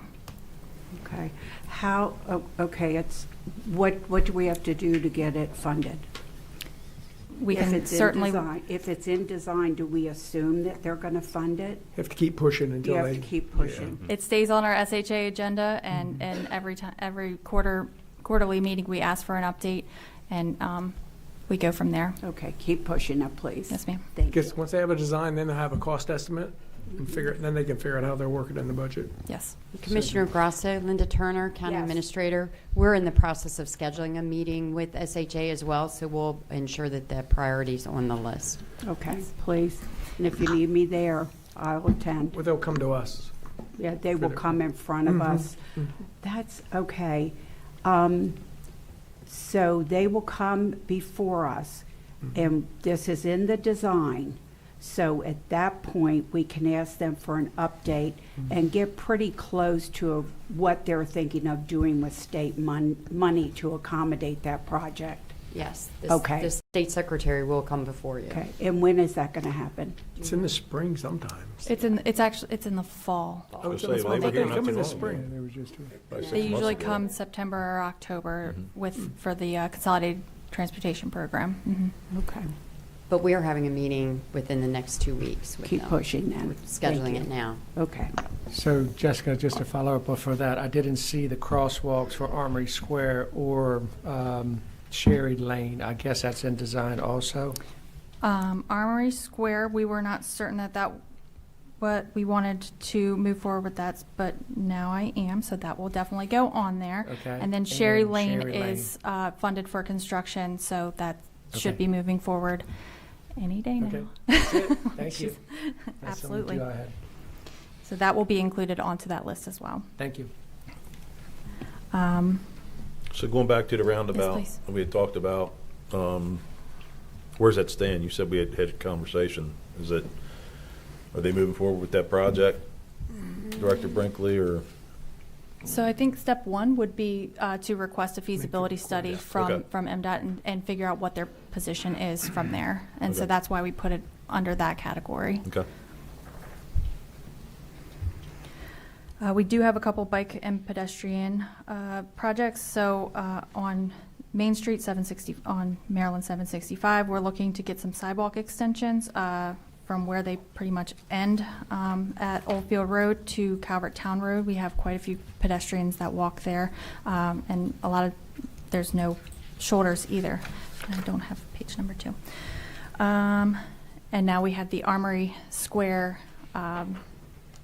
crosswalk that we're proposing. We are also looking at Dares Beach Road. We want to have a sidewalk from Maryland 4 all the way to the high school. We want them to take a look at those roads as well. One of the other key terms was transit-oriented development, and now not on your list because it was I hadn't even considered it, but after looking at St. Mary's Consolidated Transportation Program, they had mentioned the ferry study as well. So the Chesapeake Bay Passenger Ferry. So we have included this on our letter in the past. So with your permission, we'll add that to that list as well. Sometime we might want to get an update on where that stands. Haven't heard much lately. So the MPO, I kind of totally blanked there, but we are actually in the procurement stages of doing a second study with St. Mary's on those particular sites that were identified. So economic development is taking the lead on that, but we have began a secondary study for those sites. Just for those locations in Calvert and St. Mary's. Well, the ones that are in the current MPO boundary. Yeah.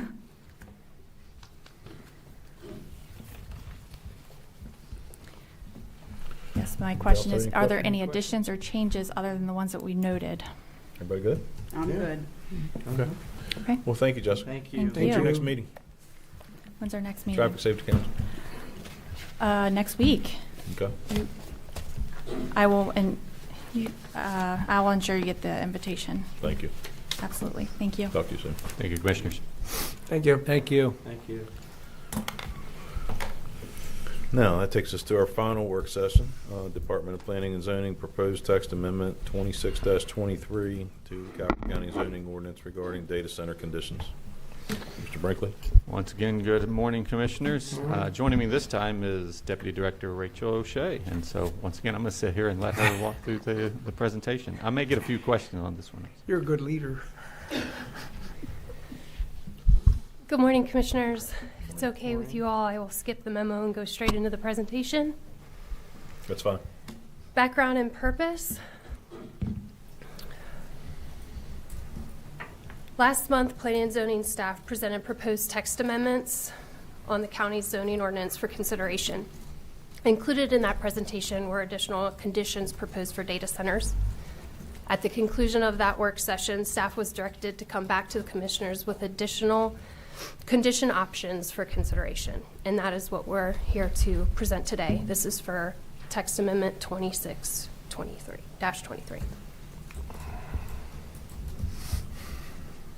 For the first several slides, we're going to be reviewing potential conditions related to water use. The conditions listed on this slide for option A were the conditions as they were written for the text amendment that was presented last month. Cooling systems serving the data center may utilize water evaporation for heat rejection, provided such systems are closed-loop recirculating systems. Open-loop or once-through cooling is prohibited. Can I just add one thing here? Our citizens are getting have been very involved in this, and I received some additional information on the closed loop system.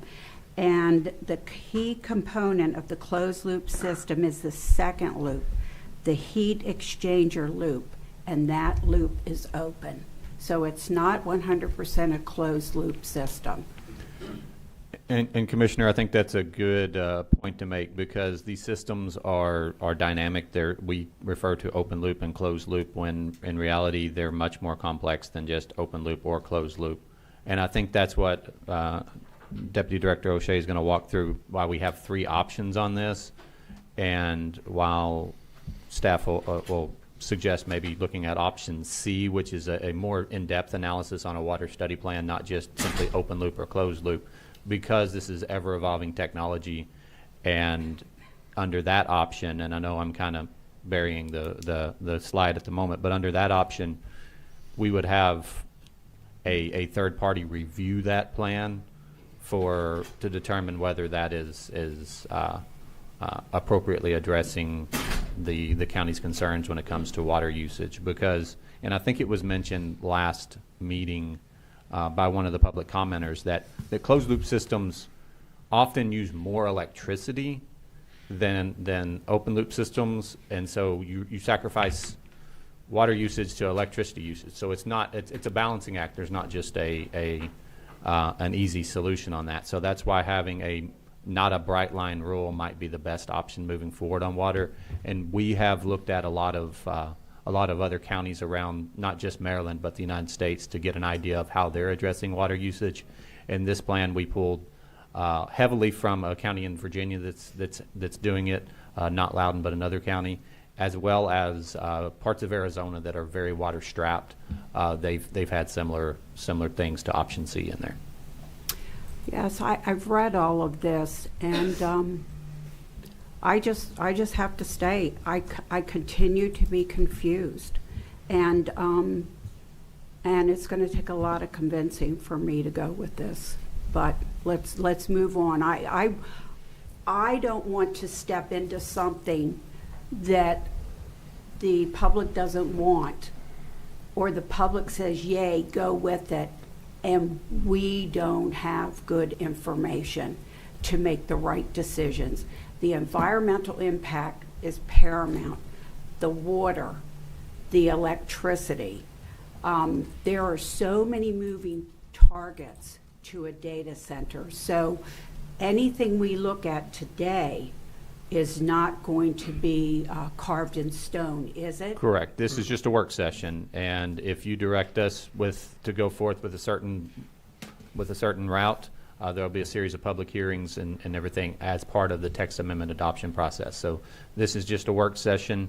We'll go to the Planning Commission for a similar work session, and then there'll be public hearings at both the Planning Commission and BOCC level. So there'll be lots of opportunity for input from the public as the adoption of these amendments goes forward. And what kind of credentials does the Planning Commission have? They have no more than we have. That's part of the approval process for any text amendment, which is what this is, which is kind of why we've keep coming back to that option C when it comes to water. Now, there's other issues out there to address, but when it comes to water, because of the dynamicness of how these things are cooled and the trade-offs with cooling and energy usage, and we're not experts in the field of water either. That, coupled with bringing in an expert on water to review those plans, it's a third-party reviewer paid for by any applicant that would look at these and give us that analysis. So we'd be relying on third-party experts to give us a recommendation or feedback on any water service plan or anything that the data center would use. Okay, thank you. All right, I will continue with option A. The second bullet, where a water-based cooling system is proposed, the data center shall be designed to collect, store, and reuse rooftop stormwater runoff generated on site for cooling system, make up water to the maximum extent practical as approved by the Department of Public Works and consistent with the county and state stormwater management requirements now in effect or as may be amended. A stormwater harvesting and reuse plan shall be submitted with the use permit application. Then no groundwater well shall be drilled or used to supply water for cooling or humidification. The conditions presented on this slide for option B have been revised. The conditions are as followed. Cooling systems serving the data center may utilize water evaporation for heat rejection, provided such systems are highly efficient systems. Where a water-based cooling system is proposed, the data center shall be designed to use sustainable, non-potable water sources to the maximum extent feasible. Inefficient evaporative systems, such as continuous cooling towers or once-through cooling systems, are prohibited, as well as no groundwater well shall be drilled or used to supply water for cooling or humidification.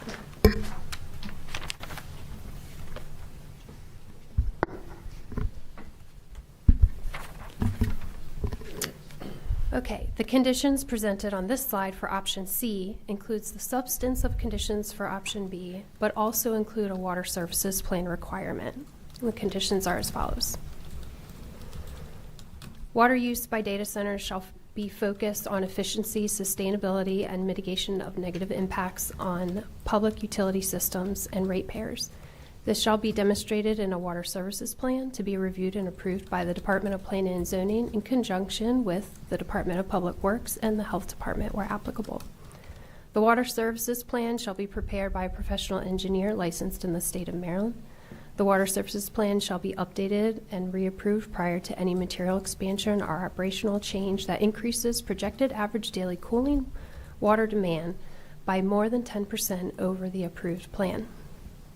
The water services plan should describe how water will be used for cooling operations and impacts of not using water for cooling in summer conditions on peak power use efficiency and power demand.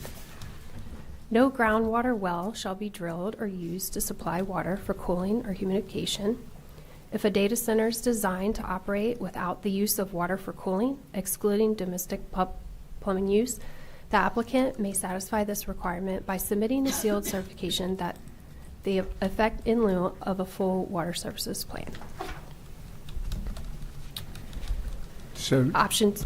I'm sorry. So I have one question on the C option, Jason. So this third-party reviewer might give us more options on this one after the study's done, and be able, it wouldn't limit to just one option, but maybe 2 or 3 options in this study and how to.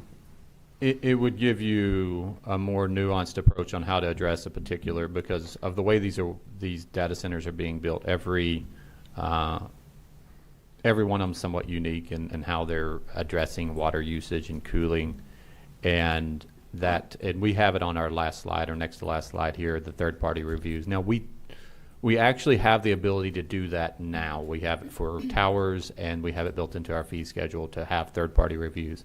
What we're requesting is to put this actually in the zoning ordinance to make sure it's got more teeth, and that would be applicable to not just data centers, but pretty much anything that rises to a capacity that we feel like we need to bring in a third-party reviewer on. This gives us a little more meat to do that with, but it was absolutely in something like this, you would have that reviewed to make recommendations to take back to the applicant to say, hey, we need to be comfortable with this, and we need you to address X, Y, and Z in a different way or with modifications. Thank you. It seems to me that option C will get us better answers that we can take to the public, by including professionals to give us the complete layout. When we take this to the public, I want them to be able to see everything, the pros and the cons, positives, negatives, and for them to make well-informed decisions if they want that in this county. So option C looks like it could provide us with some conclusive data on the water service plan. That's the intent of that option. Okay. Second part of C. Go ahead. Yep. Option C continued. The water services plan shall include, at a minimum, estimated average and peak daily water demand and annual demand, including demand attributable to cooling, estimated annual hours of evaporation, if applicable, identification of all proposed water supply sources and wastewater disposal methods, and a letter of availability capacity from the applicable water, wastewater providers or agencies. Evaluation of feasible non-potable water sources, which shall be used to the maximum extent practicable. A description of the proposed cooling systems and specific measures to minimize potable water use. Cooling systems serving the data center may utilize water evaporation for heat rejection, provided such systems are highly efficient systems. Inefficient evaporative systems, such as continuous cooling towers or once-through cooling, are prohibited. And proposed metering and annual reporting sufficient to measure total water use and cooling-related water use. So who would be responsible for monitoring the usage and the quality of water? Say all this went through and say a data center came up operational. Who's responsible for monitoring what's going on along the life of the data center? So they would have to submit a annual report to Calvert County. It doesn't specify in here who that is, but it's either DPW or Planning and Zoning would receive that. If they do not do that, then it would be treated as a zoning violation, and we would proceed as we would with any other zoning law violation, including and not limited to a stop work order on them. Okay. Part of this text amendment also includes conditions addressing infrastructure and generators. The proposed conditions are as follows. The applicant owner shall be responsible for the full cost of design, permitting, construction, and inspection of all on-site and off-site public infrastructure improvements required by applicable statute or regulation in order to serve the data center, including but not limited to water, wastewater, stormwater, and roadway improvement, as set forth in the County Adequate Public Facilities Ordinance. All stationary diesel generators serving the data center server rooms, including emergency and standby generators, shall be certified to meet U.S. EPA Tier 4 final emission standards or equivalent emissions performance or successor standard, where such certification is available for the applicable engine size class, and shall comply with all Maryland Department of the Environment air quality permitting requirements.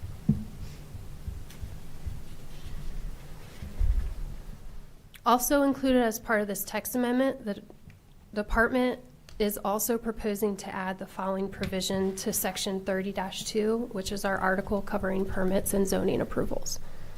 For any plan or application submittal, if the Department of Planning and Zoning determines that a third-party review is necessary to ensure compliance with applicable codes, regulations, and standards, such review will be required. The applicant shall be responsible for all associated costs in accordance with the approved fee schedule. This concludes the proposed conditions. Staff requests the Board of County Commissioners direct staff which data center condition options to move forward with, and direct staff to proceed with the public adoption process and schedule public hearings with both the Planning Commission and the Board of County Commissioners. I think a third-party review should always be necessary. So you like Plan C? So far, as long as I'm not wed to it, because this is... No, it's a work session. It's a work yeah. process, and Right. the public has to hear this as well. Commissioner Hart? Yes, sir, Mr. President. So there's so much to process.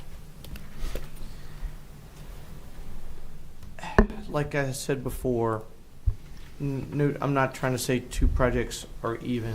The only experience I have is when I got here, the LNG facility was being built. Biggest complaint from the public was who had the knowledge to even navigate this. Obviously, it didn't matter because the project was already approved. There was no really public input whatsoever. The big basis why I made the moratorium motion last week, we can't begin to know what we don't know. I was shopping in the grocery store, and an older gentleman came up to me. He said, I hate to bother you. He said, please don't let them ruin our community. That's all he said. And you know, a lot of times you've heard me say, I can't think on my feet. I just need time to sit and let stuff marinate and process. All I hear about data centers is money, money, money, money. Okay, I mean, I've been doing budgets here for 11 years. I understand the challenges very, very well. I was here when there was no steps, no COLAs. But we got also a way has not been discussed yet. Is it a community worth living in afterwards? I think that's the number one goal to be set. You know, if the public decides to go down that road, and I've said this many, many, many times, that I can't make any decision without the public, without public support, what's it going to look like afterwards? And nobody's told us that yet. My fear with something like this, and this is all good intentions, please, trust, I know a lot of work's been in, but I have been here a long time. A lot of times what happens is when I see like next steps, direct staff to do this, and I know it's a work session, but the cautionary tale is so many times something is done and then it comes back, boy, it's compliant. We don't even need to get to that part yet, you know. Well before something's compliant. I appreciate the steps were put in, and I know, Director, we've talked about this. I go back to, we've had businesses come here that has no designation. It doesn't make them illegal. It just means they don't have a designation. So folks believe, well, we've never had an airport before. Doesn't mean it's not illegal. It doesn't mean code. We just don't know what to do with it. So then what happens is it gets put somewhere where maybe it shouldn't have. And I believe we've talked that, and I know we've said on this board many times, any three commissioners can do what they want. Where we've tried to make sure that any industrial thing like this would be in designated areas and not near a residential home. So I appreciate that part. But what concerns me is, and I'm going to echo Commissioner Grasso there, it's still so much information we don't know. I can't stress enough that I know we have a 5-0 to do the moratorium, and we're in the process now doing that. I want it at night at Patuxent High School would be my preference, being that it's District 1 where it's going. And I think that's going to open a door for even a lot more comment. I just think we're a long way. And so I know we say it's a work session, but just past experiences have taught me when I see direct staff to proceed to public adoption process. I've seen that trick bag before with high density. You know, nobody conceived, I don't think anybody on this board conceived that all this high density that's been coming, and you hear, well, you know, it was approved years ago. Well, the young lady we talked to yesterday, nothing's coming out of the ground. There's no harm, no foul. So if this is the genesis of everything, that concerns me a lot. And when I see options, I can tell you what gets so, Commissioner Hart, you said option A. So many times there's these, you ever see like the sitcom shows, the guy walks in and it's a partial of the conversation and the perception is that's what's going on. That's what that's what happens in politics. Little snippets and little word pieces. They go, oh, well, this is approved or this is a consent thing. And I'm so far from that. I stand fast to what I've said from the get-go. It has to have public support. And I don't think the public and ourselves even have a 1/100th of what any of this means because each project's different. So when we look at water usage and we say, okay, is everyone the same? Would they all gather their water the same? Would they all the type of systems that they do? I mean, I'm a guy can't nail a nail straight. So, you know, to understand engineering plans and things of that nature. So I know it's a work session. But I mean, Director, what does that tell you to do? If we say, Director, option C, does that tell you to proceed with the parameters put in option C, take it to the Planning Commission, then they make a recommendation, yay or nay or what have you, then all of a sudden adoption C gets adopted, you know, option C gets adopted, and now all of a sudden that becomes part of county code. So it's almost like an approval process because you say, well, it met option C. Am I wrong with that train of thought? So, Commissioner, I will start with the first part of your question, which is The approval process it requires public hearing and public input. If the board wants us to come back for another additional work session, we are completely at your mercy on that. We do have, this is one of about 24 text amendments. If we go that direction, I think we'll break apart the tracks for those. We're happy to, if you would like to just direct us to have a work session with the Planning Commission to get their feedback, we're happy to do that. The adoption process can be as long as or as short as needed to get the necessary public input on it.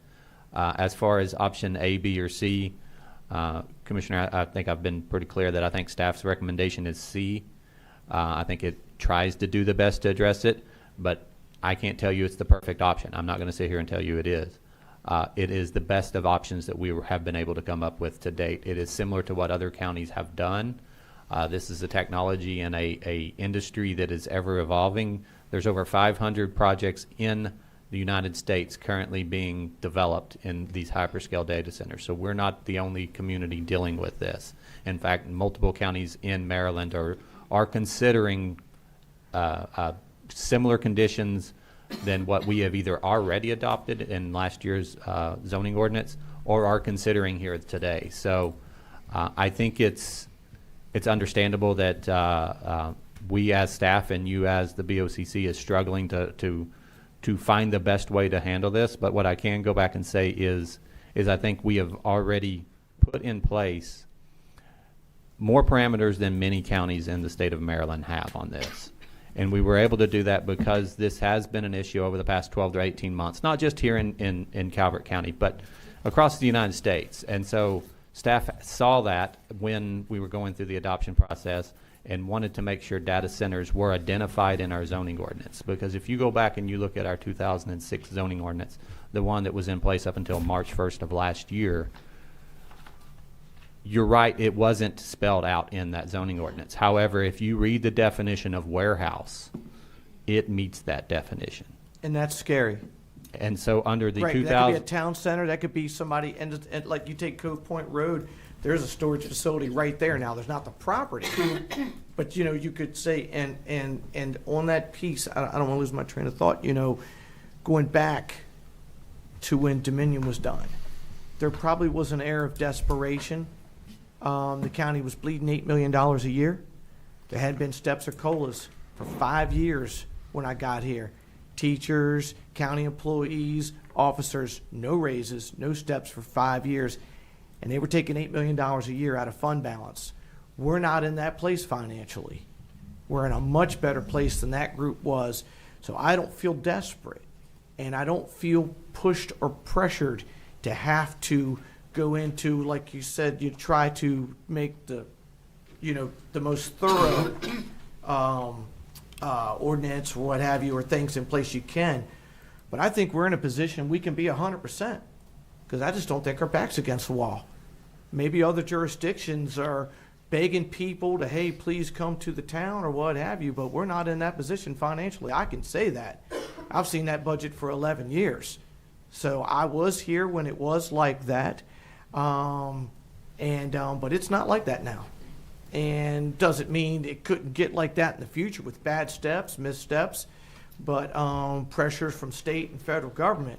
But right now, today, we're not in a fragile state to where we're at the mercy of a data center to have to just take whatever. So my 20%, I don't think that gets said enough. I'm not trying to speak for anybody else. My 20%, I don't want to give you a direction to put something in place that gives someone to be able to turn around and say to me, hey, you approve that. I'm in very much a learning phase, and I think I will have a much better perspective after we have that public hearing of what more and more people. I know everybody I come to contact with is a hard no.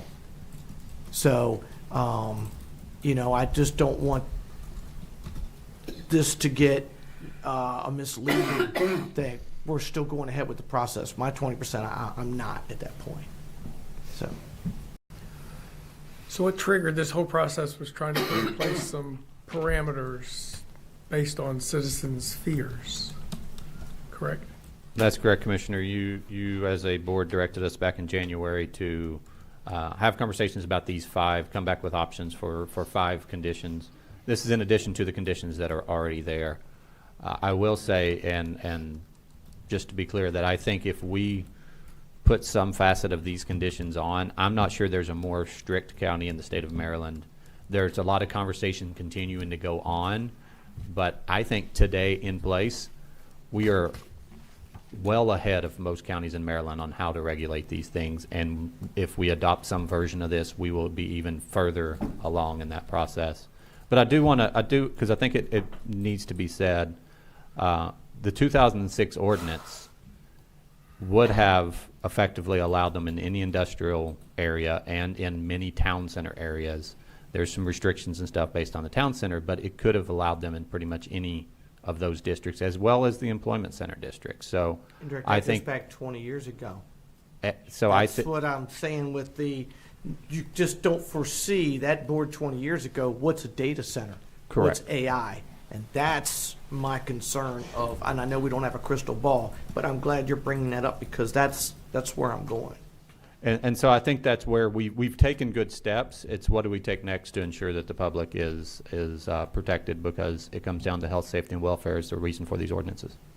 And that day, when we first presented this, we talked about a closed loop system because citizens had been saying, it would help reduce water usage. But I think through this process, you've learned that there are other opportunities, and those opportunities can change, and what you're trying to be is flexible on all these different areas, trying to be flexible to adopt, because Amazon announced at the White House last week that they may have technology coming out in the near future, whatever near future means, that they don't even need water. And it's an ever-evolving technology.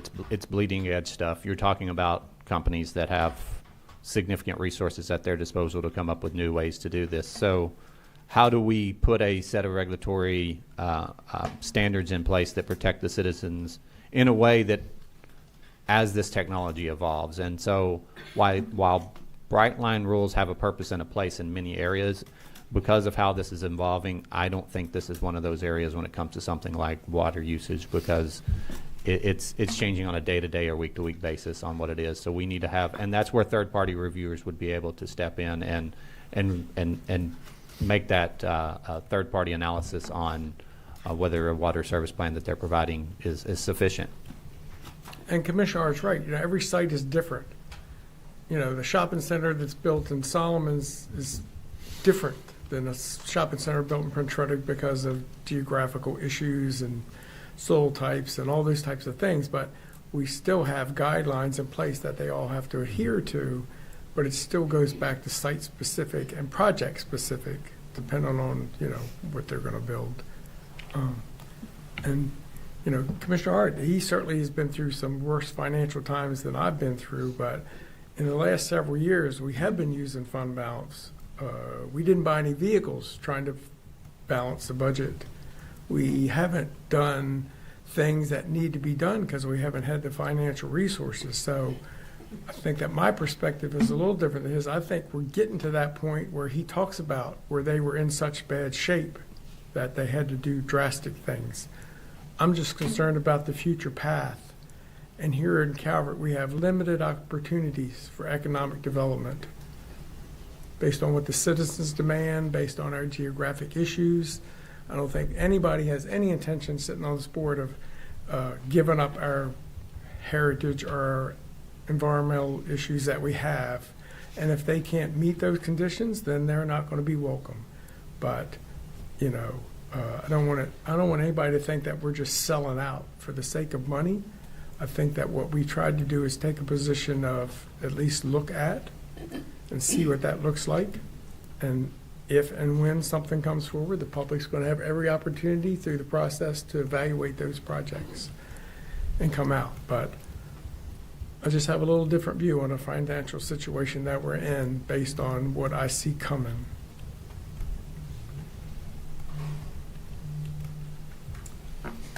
And at least option C gives us some flexibility.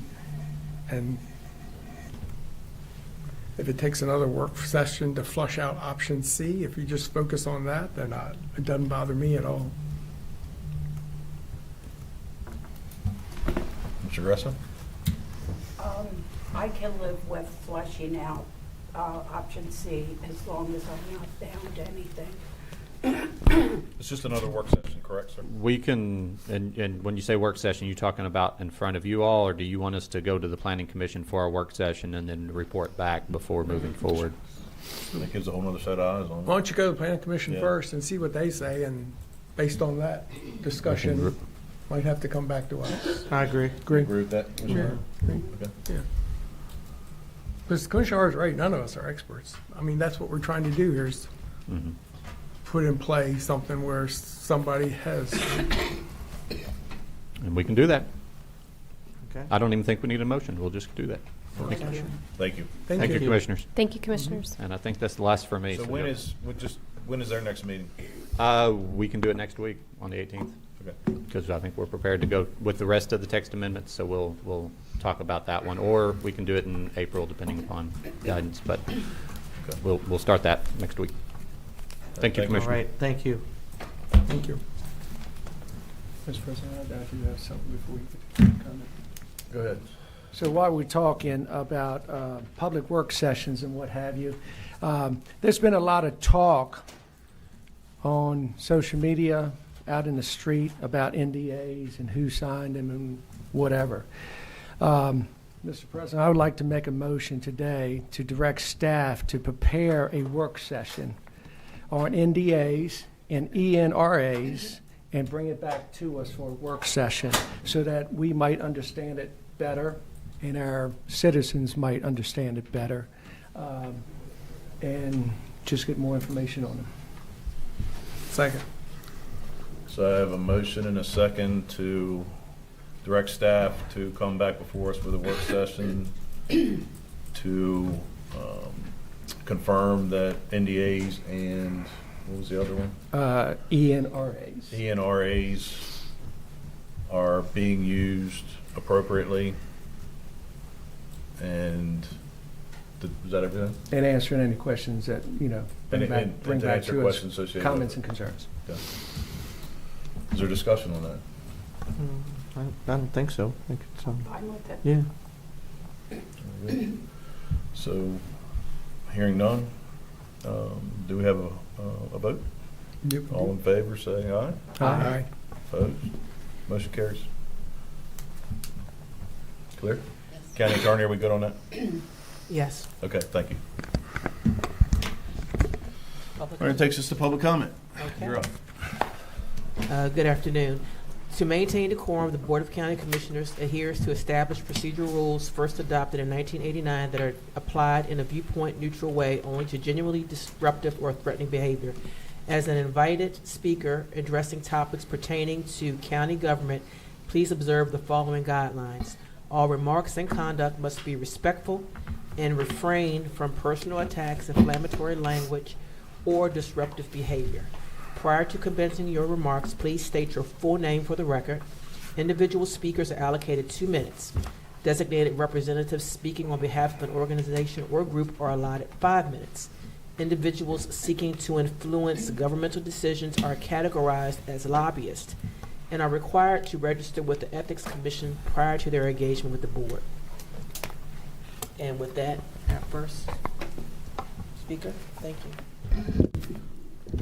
Morning. Good morning. Good morning. I'm Barbara Warner, a longtime resident of Calvert County and currently reside in District 1.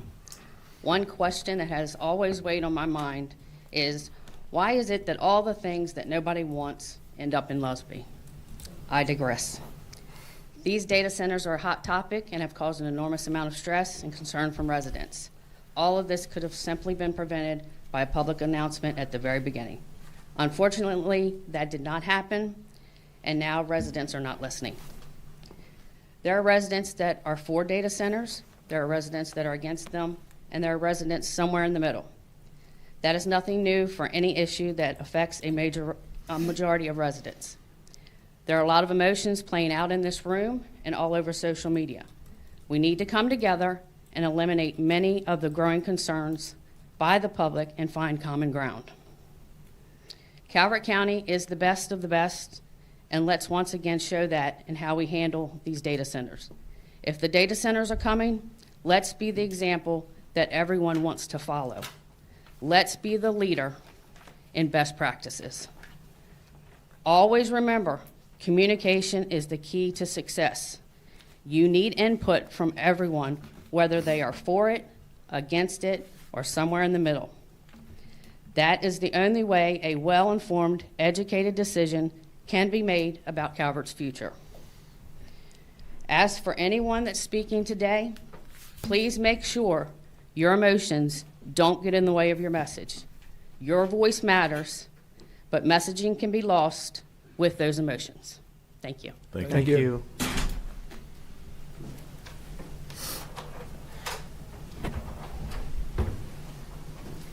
Patrick Flaherty, Commissioner Candidate, District 1, speaking for myself. Yes, here's some text amendments you can work on. Require a detailed water use and water discharge plan showing no net increase in demand on the Chesapeake Bay, the Patuxent River, or aquifer. No exemption from the county's 5-to-1 water retention recharge ratio for impervious surfaces. All buildings, fencing, cooling towers, parking lots must use sky-compliant lighting and be fully screened with native evergreen landscaping and berms so the facility is not visible from the public roads or neighboring properties. Limit on-site diesel storage to 24-hour operational supply only. No dual contained tanks with constant leak monitoring and automatic shutoff. No bulk fuel farms. Mandate an independent traffic study paid for by the applicant, including peak construction and operational truck traffic. Require the developer to fully fund any necessary road upgrades or signalization.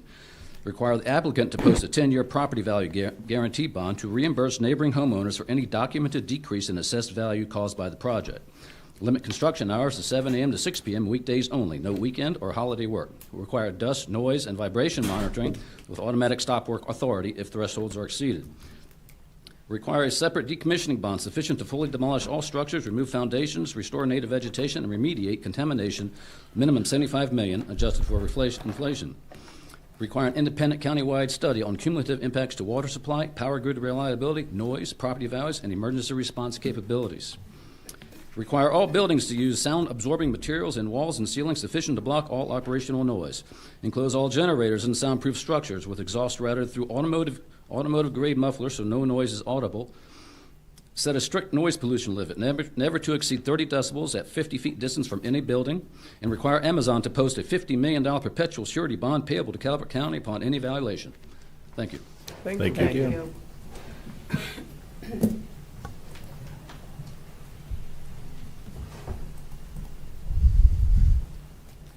Good afternoon. My name is Megan Farringer, and I'm representing Save Lesbian Corporation. Morning. Good morning. Afternoon. I'm Afternoon. Afternoon. Yes, it is noon o'clock. Good afternoon, County Commissioners. I attended the Board of Appeals meeting on January 8th, 2026, specifically focusing on the request for case 25-4238 to determine tolling privileges for a long-standing project, the Lusby Villas. In this inquiry, it was speculated that a member of Planning and Zoning was asked if tolling could be granted since both the land developer and Planning and Zoning are in a litigation with a small local nonprofit. It was presented to the board that the P&Z member stated that there was not an authority for that group to provide the tolling, that it is in fact you, the county commissioners, that provide that determination. This answer did not appease the plaintiff and continued to argue to the Board of Appeals that there was no answer given. But there was. It was that you had to decide that. What was most disheartening in this meeting was that the Board of Appeals already knew this, especially since the board is made of former county commissioners as well as the father of a current county commissioner. Yet the act was still entertained, and it even got to the point where the fellow Board of Appeal members approved this voting. And they knew that this would be a legal can of worms if they decided to go forward with this. It disregarded the legal concerns, and it did the request anyway, and approving this tolling request knowing that in direct quote from that meeting, it would be the sword that you would fall on, undermining the Planning and Zoning's guidance and even you, Board of County Commissioners, effectively approving something that the Board of Appeals could blatantly see is not within their jurisdiction. I know you're very much aware of the opposition the town of Lusby has about the development of the villas. We know you've heard the outcries of environmental damage in the critical area, the unsustainable infrastructure in the town, and the questionable administrative approvals to get us here. Adding this outcry to the questionable ruling of tolling is the last thing you want to have on your desk today to talk about. But in retrospect, this tolling would not have been a problem in the first place if this project was handled proper. if appropriate, up-to-date studies were conducted prior to the subdivision final plan, if documents weren't allegedly altered and executed with changes in density, and if there was more community input besides the previous 3 meetings that happened in 2024 to address all the concerns that Lusby had. If everything was done with documented, appropriate processes in the first place, there would not have been a need for a petition for judicial review in 2025. There would have been no need to go to the Maryland Appellate Court this year. And this project wouldn't be running on a time crunch because it would have been done legally. Instead, we are here, Lusby fighting to try to find some sense of protection for a fragile area and a large-scale project that's going to uproot the area to be sold to the highest bidder, while Lusby is pointed at and laughed at for trying to stand up for their community. Something we felt compelled to do since we were forgotten about in this whole process. We are here today to ask you to please listen to us. We are doing everything we can to protect some semblance of Lusby from being raked and paved into another concrete kingdom. Rejecting this toll approval to this project can serve as an example to all developers and to the local government that due process and following proper regulations, requirements, and community involvement will bear better fruit and success. Shoving this development down on us and telling us just to deal with it, knowing that if we did want to fight, you can just pause the projects. Sending the message that, to us, this is just the way that things are. By rejecting this approval, you are telling the powers that be that if you don't follow the proper laws and regulations and you happen to be challenged by the community, there are consequences for not being thorough. Let Lusby fight about what we should be subject to deal with every day if this project is approved in totality. What our local tax dollars would be forced to shell out and to do for a project that would just be developed and sold off with no other cares to the community impact. Please reject this Board of Appeals ruling today and let us fight. Thank you. Thank you. Thank you.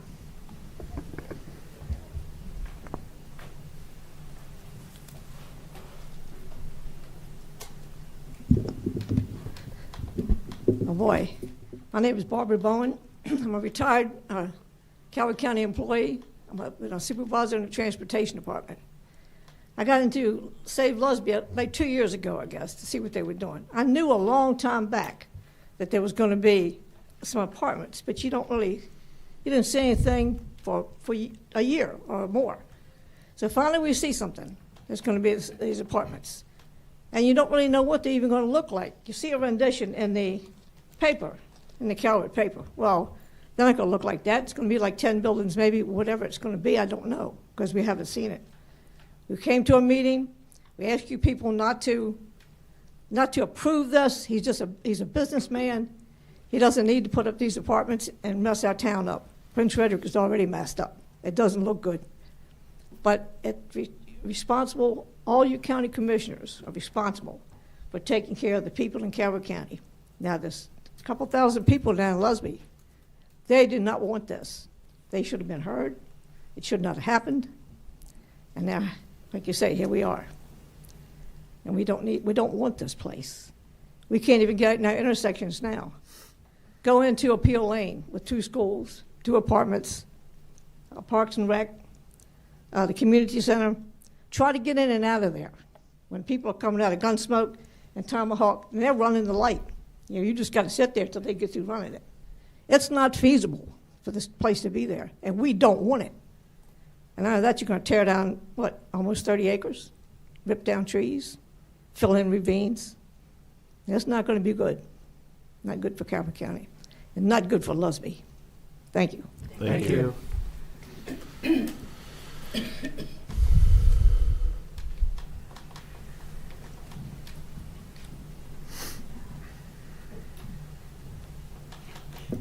Once again, hello. I'm Myra Gowans. Just 1 second, then we're messing with the timer. I wanted to make sure it's correct. Oh, okay. Sorry, here we go. All I think right. we're working now. Okay, dear. Okay. Okay. Myra Gowans, Calvert Citizens United, and I want to talk a little bit about the project down there at Save Lusby. I attended the Board of Appeals, and I found that it had been predetermined what the outcome was going to be that evening. And what ended up happening was that they already had the motion all written out, and they read it, and I thought to myself, this is part of the backroom deal. And what is ending up happening, and I'm going to share this with you all, because I've worked with you, I've done, McConkey with you. What is happening right now is that the citizens believe that this project has to go in, along with the data centers, to pay back the unions that donated. I have had a conversation with union employees that have told me what the situation was at the last election. The citizens down there have put themselves on the line. They've hired an attorney, Macy Nelson, and they have to be paying him every other month right now. They're going to tie this up, and this is going to be as ugly for you all as McConkey. Now, what ends up happening is the memorandum of understanding that the Planning Commission got their hands on was altered. It was altered by a county employee. Planning and zoning staff advised me about this and how it happened. The employee that handled this mess and created it is no longer with us. That's probably a very good thing. I've talked to a lot of you, Buddy, Mike, Catherine, and sometimes even Todd, and I've told you all about the backroom deal. I have explained to you what happened with that document for the Memorandum of Understanding. You all have given your authority to Planning and Zoning, to the Planning Commission, and they listened to the people that have the most authority here, and it's you all.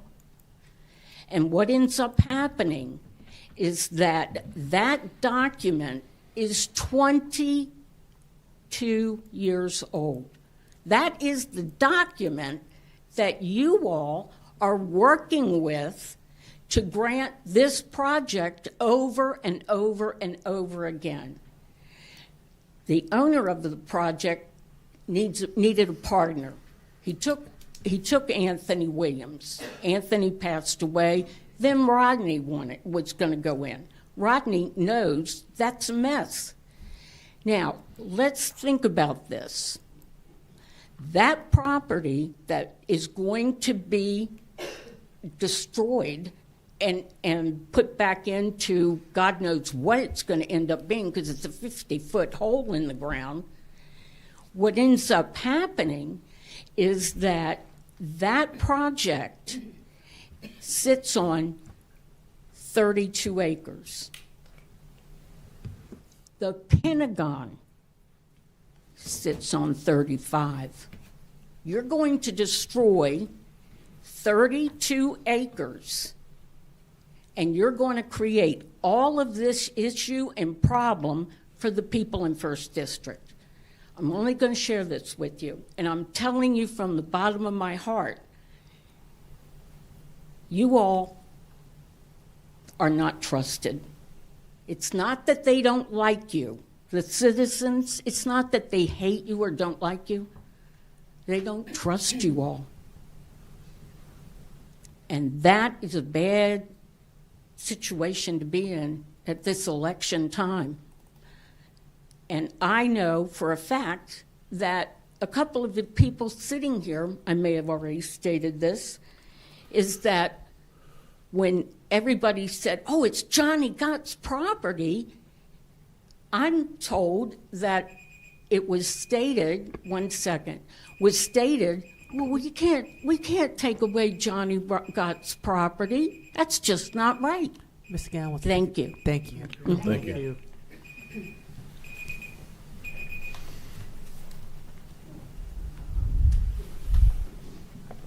Good evening. Hello. Good morning. Good Afternoon.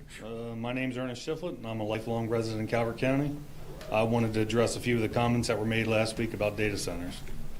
It was stated that the data center conversation started about 2.5 years ago, centered on Calvert Cliffs property that was zoned industrial. My wife and I purchased 40 acres adjacent to Calvert Cliffs in 2015. Calvert Cliffs property consists of 4 parcels totaling approximately 2,000 acres. At that time, the 726-acre parcel that borders us was zoned Farm and Forest District. After the purchase, my wife and I saved money with the hopes of building a home on this property that we could live in through retirement. In 2019, the county's comprehensive plan was revised. This update listed the southern 2 parcels of Calvert Cliffs property as priority preservation area. It also listed them as a growth tier 4 under the Agricultural Preservation Sustainable Growth Act of 2012. Growth tier 4 are areas planned or zoned for land, agricultural, or resource protection, preservation, or conservation. So with all this information in mind, we started construction on our home in 2022, moved in September 2023. About a month later, we started hearing data center rumors. In March of 2025, Calvert Cliffs parcel that borders our property was rezoned from Farm and Forest District to heavy industrial. Per the new zoning ordinance, we went from living in the middle of Farm and Forest District to potentially having a data center 400 feet from our front porch. The comment was made that none of the heavy industrial areas were near residential areas. I believe residents of Camp Canoy, H.E. Truman, and Nursery Road would disagree. 400 feet does not seem like a reasonable distance considering this area was Farm and Forest District when all of us purchased or built our homes. Thank you for your time. Thank you.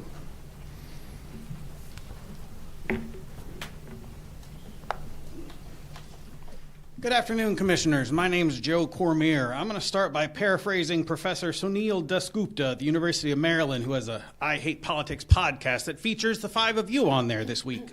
Politics is the activity we love to hate. It affects our neighborhoods, our roads, our schools, and our workplaces, and we are never exempt from it, even when we refuse to participate.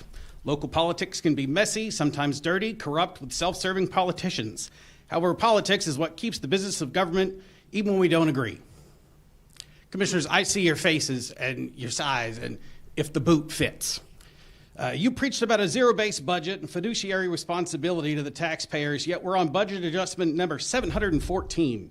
Now, I know no plan survives contact with the enemy, and you never know what's under the floorboards till you start demolition. However, this board has a history of making your own emergencies. Emergency budget hearings because you wanted to play chicken with the superintendent. $4.6 million for fleet maintenance today because you refused to keep up with maintenance and replace on a regular schedule. Before Mark Willis left, he presented the need to replace the 100-year-old sheriff's office building. And it's come up every year for the last decade. Emergency no-bid contracts for the attorney's office to get Perry and Jacobson to do what exactly? Because Mr. Norris refused to ever disclose what Perry and Jacobson were doing for our $144,000. This cycle, make it a realistic zero-based budget. Be honest with your staff, your bond raters, and most importantly, the taxpayers. Stop treating the fund balance like your personal get-out-of-jail-free card, realign residential tax rates, and make these billion-dollar companies pay their fair share. We've got these pilots, payment in lieu of tax agreements with the LNG and the nuclear plant, and the state SDET is blind to their value and realigns our funding toward that. If you give Amazon a tax credit, what happens in 5 or 10 years when that doesn't get renegotiated in time and our property value goes up another $18 billion? What's going to happen? Thank you. Thank you. Thank you.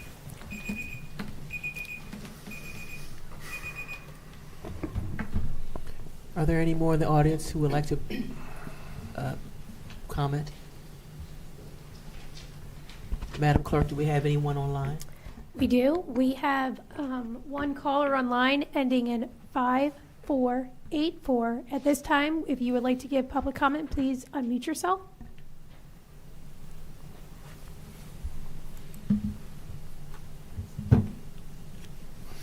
Nope, nobody at this time. Okay. That takes us to Commissioner reports. Commissioner Grasso.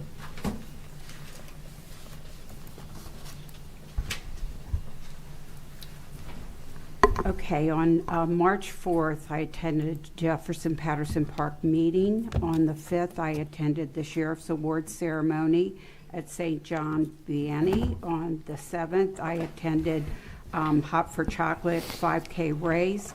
Also, the American Chestnut Land Trust meeting, their big meeting. And then I went to a a brunch and spoke with a lot of candidates there.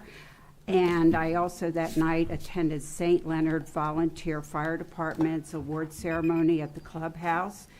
On the 8th, I went to North Beach Town Hall. They had a lecture on history of North Beach. They've had 4 lectures this winter. Well, actually, the 3rd one's coming up, and that's going to be on North Beach Volunteer Fire Department, their 100th anniversary, and they'll talk about the inception of the fire department. Via YouTube, I attended the permitting process meeting last night. And also, I'd ask that you keep in your prayers Maureen Curtis. She passed away last week. She's part of the Cleary clan, and family, needless to say, is having a very hard time. Also, Washington Business Journal named Kat Poff. She's in TS as a finalist for an Orby Award. An Orby Award recognizes CISOs who demonstrate excellence in cybersecurity leadership. Kat was selected as one of 30 finalists from more than 130 nominees.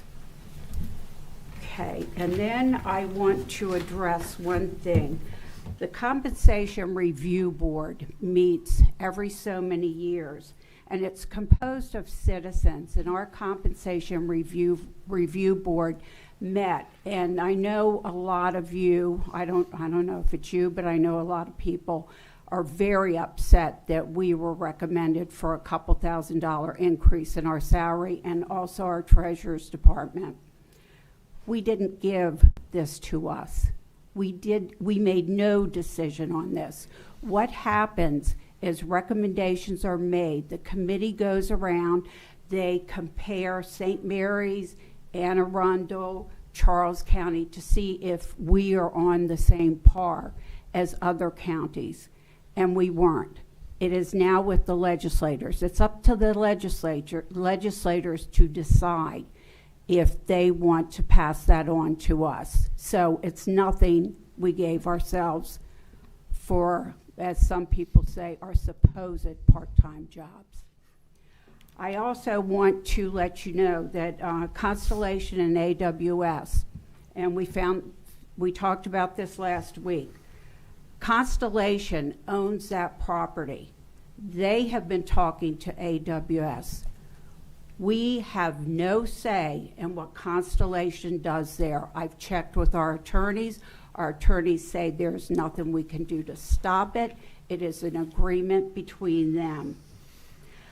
When this opportunity was first presented to me, and I'm talking about a completely different data center opportunity. I'm not talking about our nuclear power plant, which is in and of themselves. I thought to myself, we do not want high-density housing. What can we do to bring additional revenue into Calvert County? So I listened. And we've been criticized for signing an NDA. I did a little poll with our staff, and also other people came up and talked to me. NDAs are everywhere. They're in this building, they're in government buildings. There was nothing nefarious about us signing an NDA.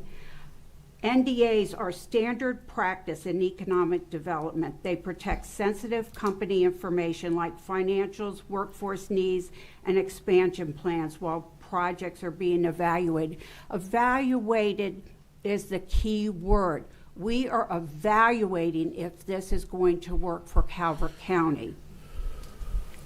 Tell them where that came from. Oh, and this came Charles from the County. Charles County, Director of Economic Development. Constituents' concerns are always first and foremost for me. I'm 20% of the vote. Let me tell you something about PJM, Pennsylvania, Jersey, and Maryland. They control the price of electricity. They determine what the grid can sustain. And the grid cannot sustain what is happening now. There's not enough supply to meet the demand. My electric bill in February of last year was $300 some. It was just under $800 this year. I'm not happy with that. I don't want that at all. And Moore has shut down the coal plants in the state of Maryland and in other areas. That contributes to the cost of our, of our electricity going up.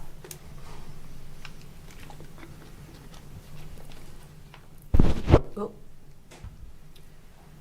And I want to tell you something from 5 weeks ago. I was interviewed by the County Times. And 5 weeks ago, this is what I said. So make no mistake, I take public input 110%. Data centers are the current hot topic. At this point, I don't have a firm opinion. Our constituents do not want high density within Calvert County. So it's incumbent upon us to investigate what can bring more revenue into the county. I was at a meeting a week ago with constituents, and they have a lot of concerns and a lot of questions about our data centers, and I share their concerns. I don't want their electric bills to go up. My electric bill in January doubled. The aquifer is a big concern for me. My position on data centers is I'm still learning. I'm still asking questions. Data centers seem like they can be a moving target. Once you get an answer to one thing, you have a constituent who has a concern, and then you're looking into that concern. So I am being educated. I don't have a firm position on data centers yet. I have a long way to go to learn the pluses and minuses that it'll bring to our community. And the bottom line is, do my constituents want it? And I think the worst thing that has happened because of the NDA is we were not able to share that we were being looked at. And I understand 100% why you all would think we are hiding things, we're sneaky. We're not. We are not. We are investigating this. We're looking to see if this can be a fit for Calvert County. It may not be a fit for Calvert County. And you know what's going to determine if it's a fit for Calvert? You all. Do you want it? If you don't want it, if it's overwhelmingly a no, then it's a no. That's all there is to it, in my opinion, for my 20%. Another thing. It has been said that we're lining our pockets. Well, the way I was raised, the way I raised our children along with my husband, and the way we try to impart on our grandchildren the right and wrong in the world, I'd have to have a class on lining my pockets. Since I've been married at age 18, no one's given me a darn thing. I've done it all on my own. I would never consider lining my pockets. Save Lusby, I was a no vote on that. So I hope this brings all of you up to speed. Oh, another thing. I have a lot of people coming up to me and saying, oh, Commissioner, we don't want this, we don't want that.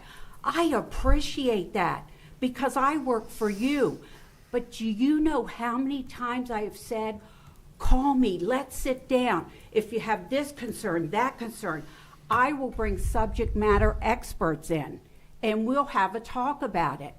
No one's taken me up on it. And one individual, I've approached them 4 times.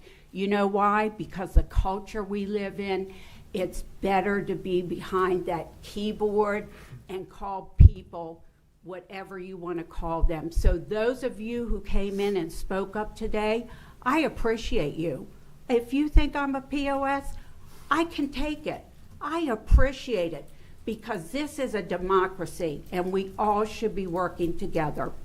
Thank you very much. Tell your friends to come with their concerns. Anybody who has a plus to data centers, anybody who has a minus to data centers, I want to hear it before I decide what you all want. Thank you. Commissioner Hance. So last Thursday night, I attended the Sheriff's Office Award Ceremony at St. John Vianney, and it was really good there tonight to see our officers recognized for all the hard work that they do for all of us, keeping us safe every single day. I want to thank the sheriff for the great job he's doing and all the deputies out here on the street every day. On Saturday afternoon, Saturday at noon, I attended the ACLT event. If you're not familiar with ACLT, you should look them up, the American Chestnut Land Trust. They've done a lot of great volunteer work preserving Parkers Creek watershed. I think they preserved 3,300 acres in the watershed, and they manage another 700 acres, so they've got about 4,000 acres in that watershed that they're protecting. And that night we attended the Solomon's Volunteer Fire Department annual banquet at the St. Leonard. St. Leonard, that's right. Solomon's was the week before. I'm sorry. Get them all confused after they're all lined up at the golf course clubhouse. It was another great event to see those volunteers recognized for all the hard work and things that they do in the community. So, those were some good things that happened this week. And just to follow along Commissioner Grasso's theme, part of our discussion today about the text amendments was trying to respond to citizens' concerns. And maybe we don't have all the answers today, but at least we're trying to put in place some parameters, protections, so that are concerns that have been raised by our citizens. Apparently I missed the Lusby Villas vote. I wasn't here for that. But I would support an appeal of that decision of tolling to make sure, let a court decide if that was the right way or wrong way, because I know there's opposing theories on whether they had the authority to do that or not. So I think we still have time. We can file an appeal of that decision. And just want to talk about, we've talked about the speaker today commented on the budget adjustments we've done. That's because for the past 3 years, we have tried to tighten this budget up and put squeezes on our directors. And at some point in time, they've either got to move some money around or they've got to come in and ask for more money. We talked last week about what we spent in snow removal this past winter that wasn't budgeted for. At some point in time, the director of DPW is going to come forward and ask for money. It's not because we did poor budgeting. It's because we had an unanticipated expense that's going to be in the millions of dollars that we've got to react to. And we talked today about the vehicles that we have to replace because we haven't replaced any in 2 years, trying to balance the budget when we didn't have the money. Was that a good decision? It probably wasn't. But at the time, we were trying to balance a budget, which says we have a financial problem. The speaker said, we hear from all of you and we agree with you. We don't want a bunch of growth in Calvert County. My God, there's already too much. But we got to find revenue. Because I know your tax bills go up 3% every year just through appreciation. And that's not enough to keep up. And in Calvert County, we have very limited opportunity to find revenue sources. And as Commissioner Grasso said, this is an opportunity that we could not look at. I will never vote to give a data center a tax incentive or a tax credit or whatever you want to call it. They're going to pay the full load just like everybody else.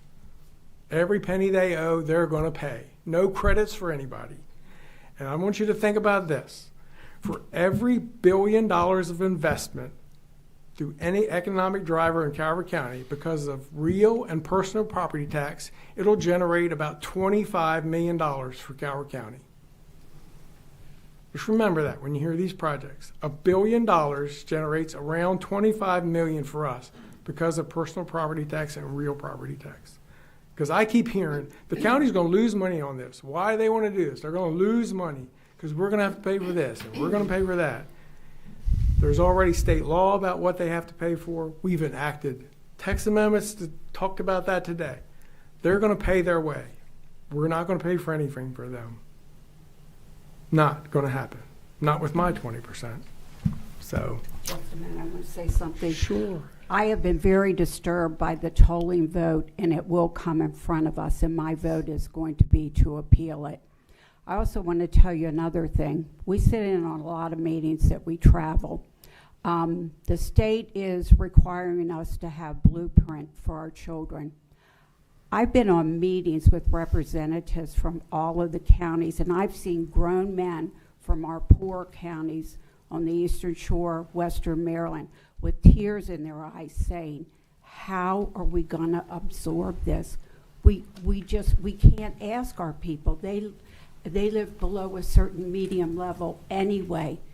But this Board of County Commissioners trying to get ahead of the game, trying to make sure we had money in place for teachers. The past 3 years, we've given $34 million above the MOE for our school system. That is our biggest consumer of our budget, but it's more than worth it because it's the future of our children. So I just wanted to throw that in as well. And since she brings it up, Blueprint, we raised taxes. People are all excited because we raised taxes. Well, in a period of 2 years, the $34 million we had to put in the school system for Blueprint. We also started Career EMS. When you pick up that phone, you want an ambulance to show up at your door. The volunteers told us they could not support the demand for ambulance calls. We started Career EMS. Today, the budget for Career EMS is a little over $9 million, and we're not fully running ambulance services. So that bill is going to continue to grow until we finally take over all of EMS. So both of those expenses were not anticipated. It wasn't because of poor budgeting. They came up because they weren't anticipated. We had no idea those things were coming. So that's why we have revenue issues that we have today, is because our budget could not absorb over $40 million of new expenses. Can't happen. The tax increase that we passed 3 years ago, whatever it was, it only generated $9 million. And somebody's going to say, oh, he said only $9 million. Well, only $9 million because of $41 or $42 million liability that we had come up that quickly. $9 million wasn't much out of 42. We've been able to figure out a way to cover the other 42. But long term, if you look out long term, our sheriff's office, you ask the sheriff about his needs that we don't fund. We have the lowest starting salary for sheriff's office in all of Southern Maryland. That's not fair to our deputies. We have the best deputies in Southern Maryland. They're not getting paid the same as everybody else because we don't have the money. You think we don't give them a pay raise? It has nothing to do with the quality of the work that they do. It's all about revenues. I thought I heard last year the sheriff has a wish list of $20 million to make sure we remain the safest county in the state of Maryland. And thankfully, he hasn't really pushed that because he knows we don't have the revenues for that. So all these things weigh in our decision. And when we have our work session on NDAs, you'll hear about how NDAs play in the government. There's a bill in Annapolis right now to ban all NDAs from governments. That will crush government.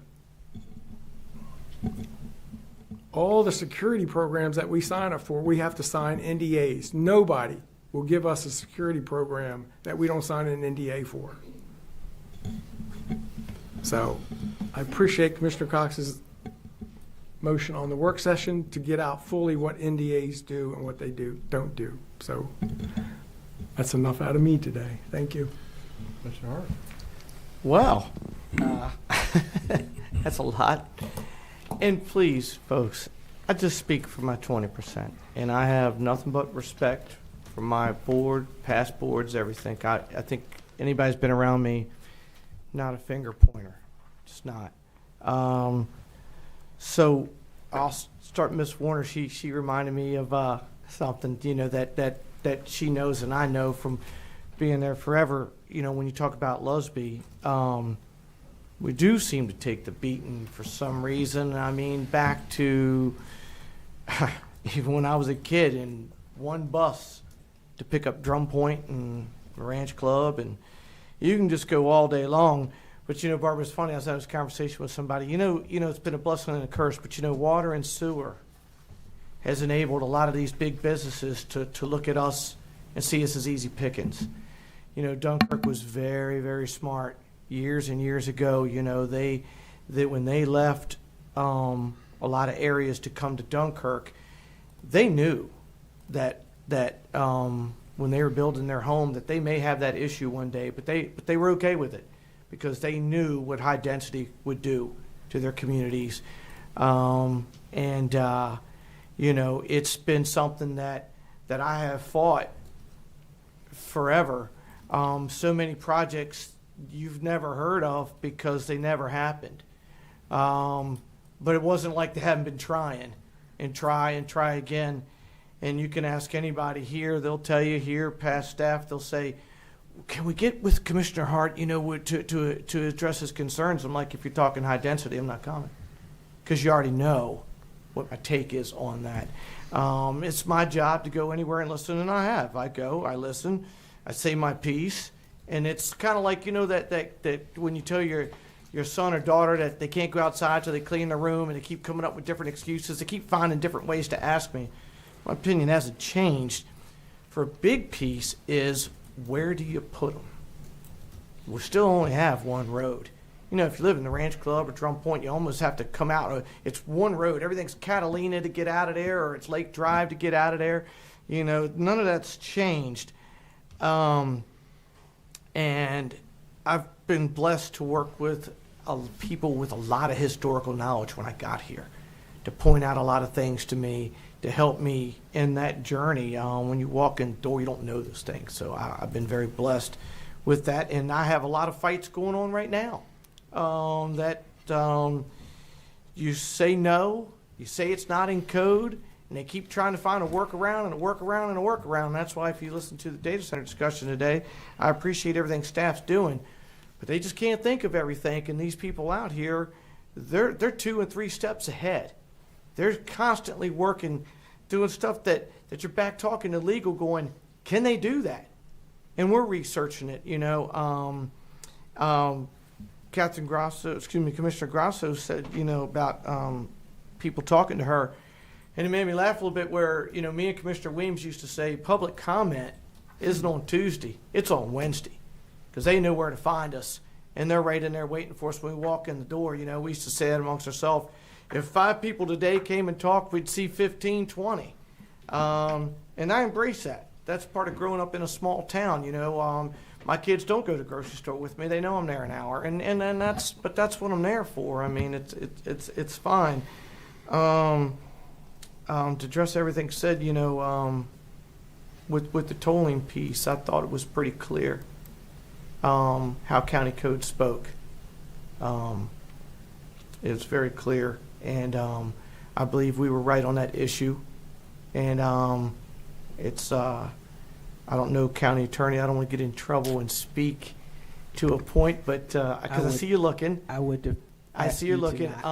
I will tell you that I believe we're in the right. But with all this data center discussion, I don't know how many times I can say it. Whether it's high density data centers. I got one road. I got Route 4. To that gentleman's point that spoke earlier, that was one of my biggest pieces when LNG was in court and their piece came, and there were a lot of people said, well, those people, they knew what they were moving. No, you don't. You don't. You do everything right. You do everything that you're supposed to do, and then big business seems to be able to muscle their way into everything. And I'm not the smartest guy in the world. I never posed to, but I do believe the quality of life comes first. And I'm not afraid of the budget, and no disrespect to anybody. I've just was here when we didn't have any money before the Dominion check. I was here for COVID. I was here, and please, this is all with all respect, guys. I'm not fearful of the future. I don't live in fear. And I'm not saying anyone does, just how we're fine. And there's going to be challenges, and maybe one day will be choices to be made. Some services maybe we just can't have. When I was a kid, people used to say, God, you're an hour from this, you're an hour from that. You're absolutely right. We were an hour from traffic, we were an hour from crime, an hour from all the fleas that come with that dog. And that's how we liked it, and then sometimes folks move here and they kind of want all those things that they left from. And all that costs a lot of money, and it comes with a lot of things. I know we can't go back in a time machine and take it back to 1975, but we don't have to race to destroy what we have. And and you folks have heard me say I'm going to die here. My kids will probably die here. And I'm not trying to say anybody's right or wrong, just my personal beliefs. I think we're okay budget-wise. I think there is going to be challenges. There is no question about that. But the growth just can't handle anymore. And they're right. There's a lot of technology changing with data centers. I couldn't tell you 1/100th about a data center. So, no disrespect to those folks and people that support it. I'm not putting you down for supporting it or anything like that. But for me to put my name on it, I have said before, I got to have your support and I got to have a lot more knowledge about it. But enough with all that. I went to the sheriff's office banquet ceremony at St. Leonard's banquet. And it was funny, it was dawned on me, within a 7-day period, we were at Solomon's and St. Leonard banquets and the sheriff's office. And what an incredible group of human beings, men and women. What they do above and beyond it's really unbelievable. If folks knew what they deal with on a regular basis, they're all incredible people, and I just thank God for them. And and congratulations again to Patuxent football. And I've probably said too much. Commissioner Cox. Where do you want me to start? Let's start with two prayers. Calvin Smith passed away this last week, and he was a longtime Howland employee. So prayers go out to his family. Also, Ralph Cranford passed away, so prayers go out to his family. He was a longtime buildings and grounds that worked for the county, so prayers go out to his family, please. All right, let me stay on the budget side. This budget is going to be difficult at times. What the state is pushing down on us, they're pushing down teachers' pensions, health department programs, so all that's coming down to us. The BOE, if you saw the BOE report last month, they've been using fund balance for a couple years. They cannot keep on using their fund balance. It's going to be gone in another year or two. So their ask this year is going to be a little bit more. We have to do the best we can for the school system. Our youth, we have to invest in our youth. Look at the youth that was here this morning, Patuxent, and the other groups that came in this morning. We have to invest in our youth in this county, and it shows that we are doing that. Staff recommended budget also includes 6 resource officers this year, and that will complete that part of the puzzle. Let's go to ACLT. I did attend that with 2 other commissioners this weekend, and the new director, Autumn Lewis. She's going to do a wonderful job. Their volunteers did 8,550 hours of service this year, which equates to $297,000. St. Leonard Firehouse went to their banquet this past week. Chief Ricky Weems and President Kenzie Weems are doing a great job down there. Their top runner, Colby Flint, 1,227 calls this year. Outstanding. Also went to District 27 in Annapolis this week. Where else am I going? Mount Harmony School is having a celebration of Americans 250. And I've been told that Thomas Jefferson from the History Channel will be there this Friday night, the 13th, from 5:30 to 7:30. And Melanie Sanchez How's he is looking these days? I was going to say he's older than me. Yeah, so Melanie up there is doing a great job. So if you get a chance, check that out this Friday night. ACLT Calvin. Tom Jones, county employee. This past week he had 2 hole-in-ones at the golf course down here. So I want to shout out to him in one round. Back to back. Back to back, hole 2 and 4. Did you watch that personally? You sure he didn't throw that ball in there? He faked it. Remember, I graduated with Tom. Okay, Tom, are you listening? He had Okay. 3 other people with him that verified it. So if you get a chance, check out the golf course on a nice weekend. Last thing I have, we do have a community open house March 26th at 5 o'clock at Calvert Middle School, and it will be on the data center. So sign up through our office, through the website, and come out and learn some more information on data centers. That's all I have, Mr. President. I don't have anything left to say. I think they've said it all. No, I attended District 29's reception in Annapolis on the 5th while Commissioner Hans, we had to conquer and divide. Several of them were at the Sheriff's Office Awards banquet. I do want to say congratulations to Richie McCourt. He was a Deputy of the Year this year. Sorry I couldn't be there to see that. St. Leonard Firehouse Banquet, March 7th. Congratulations, Ethan Benton. He received several awards. Fine young man. 19 years old, getting ready to start his career at St. Mary's County EMS. So great job to him. Happy 98th birthday to Mrs. Fletcher, a retired educator here in the county.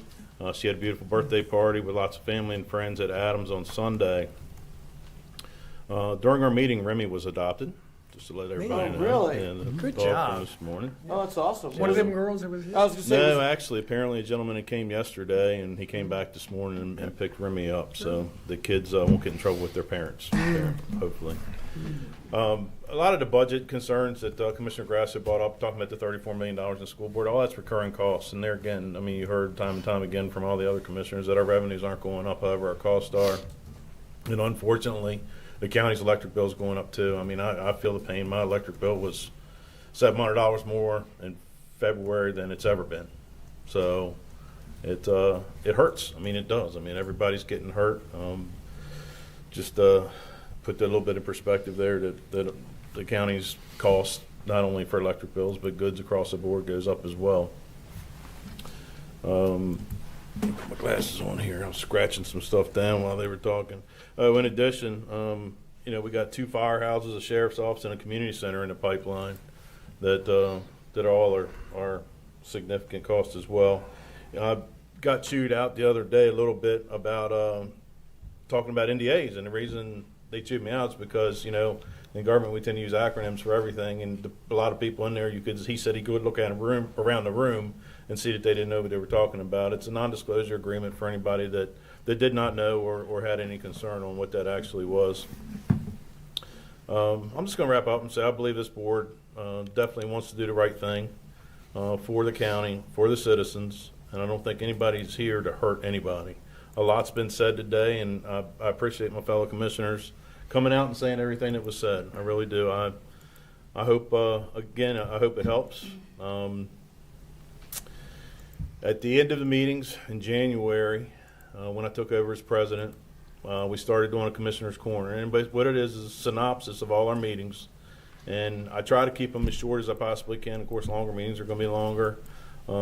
Or if I get talking about one of the topics on the agenda I'm a little excited about, it might go a little bit longer as well. But it allows viewership for people who may not have the full time to be able to sit down for, today's 3 hours that we're into now, to have 3 hours out of their day to watch that entire meeting. So I encourage you to, if you have friends, family that don't have that time, point them in that direction. If they don't have the time to out of their day or evening to sit down and watch the entire meeting. That's all I have. Anybody else want to say anything else? No? Everybody's good? All right. Well, thank you, and everybody have a great week. We appreciate it. Need a motion. I need a motion. Executive session. Go ahead. Mr. President, I move to recess to executive session pursuant to General Provisions, Article Section 3-305B. 4, to consider a matter that concerns a proposal for a business or industrial organization to locate, expand, or remain in a state. 7, to consult with the council to obtain legal advice. 8, to consult with staff, consultants, and other individuals about pending and potential litigation. Second. So I have a motion and a second to move to executive session. Is there any discussion on that? Hearing none. All those in favor say aye. Aye. Opposed? Motion carries. Thank you. Once again, thanks. Have a great week. Have a great day, everybody.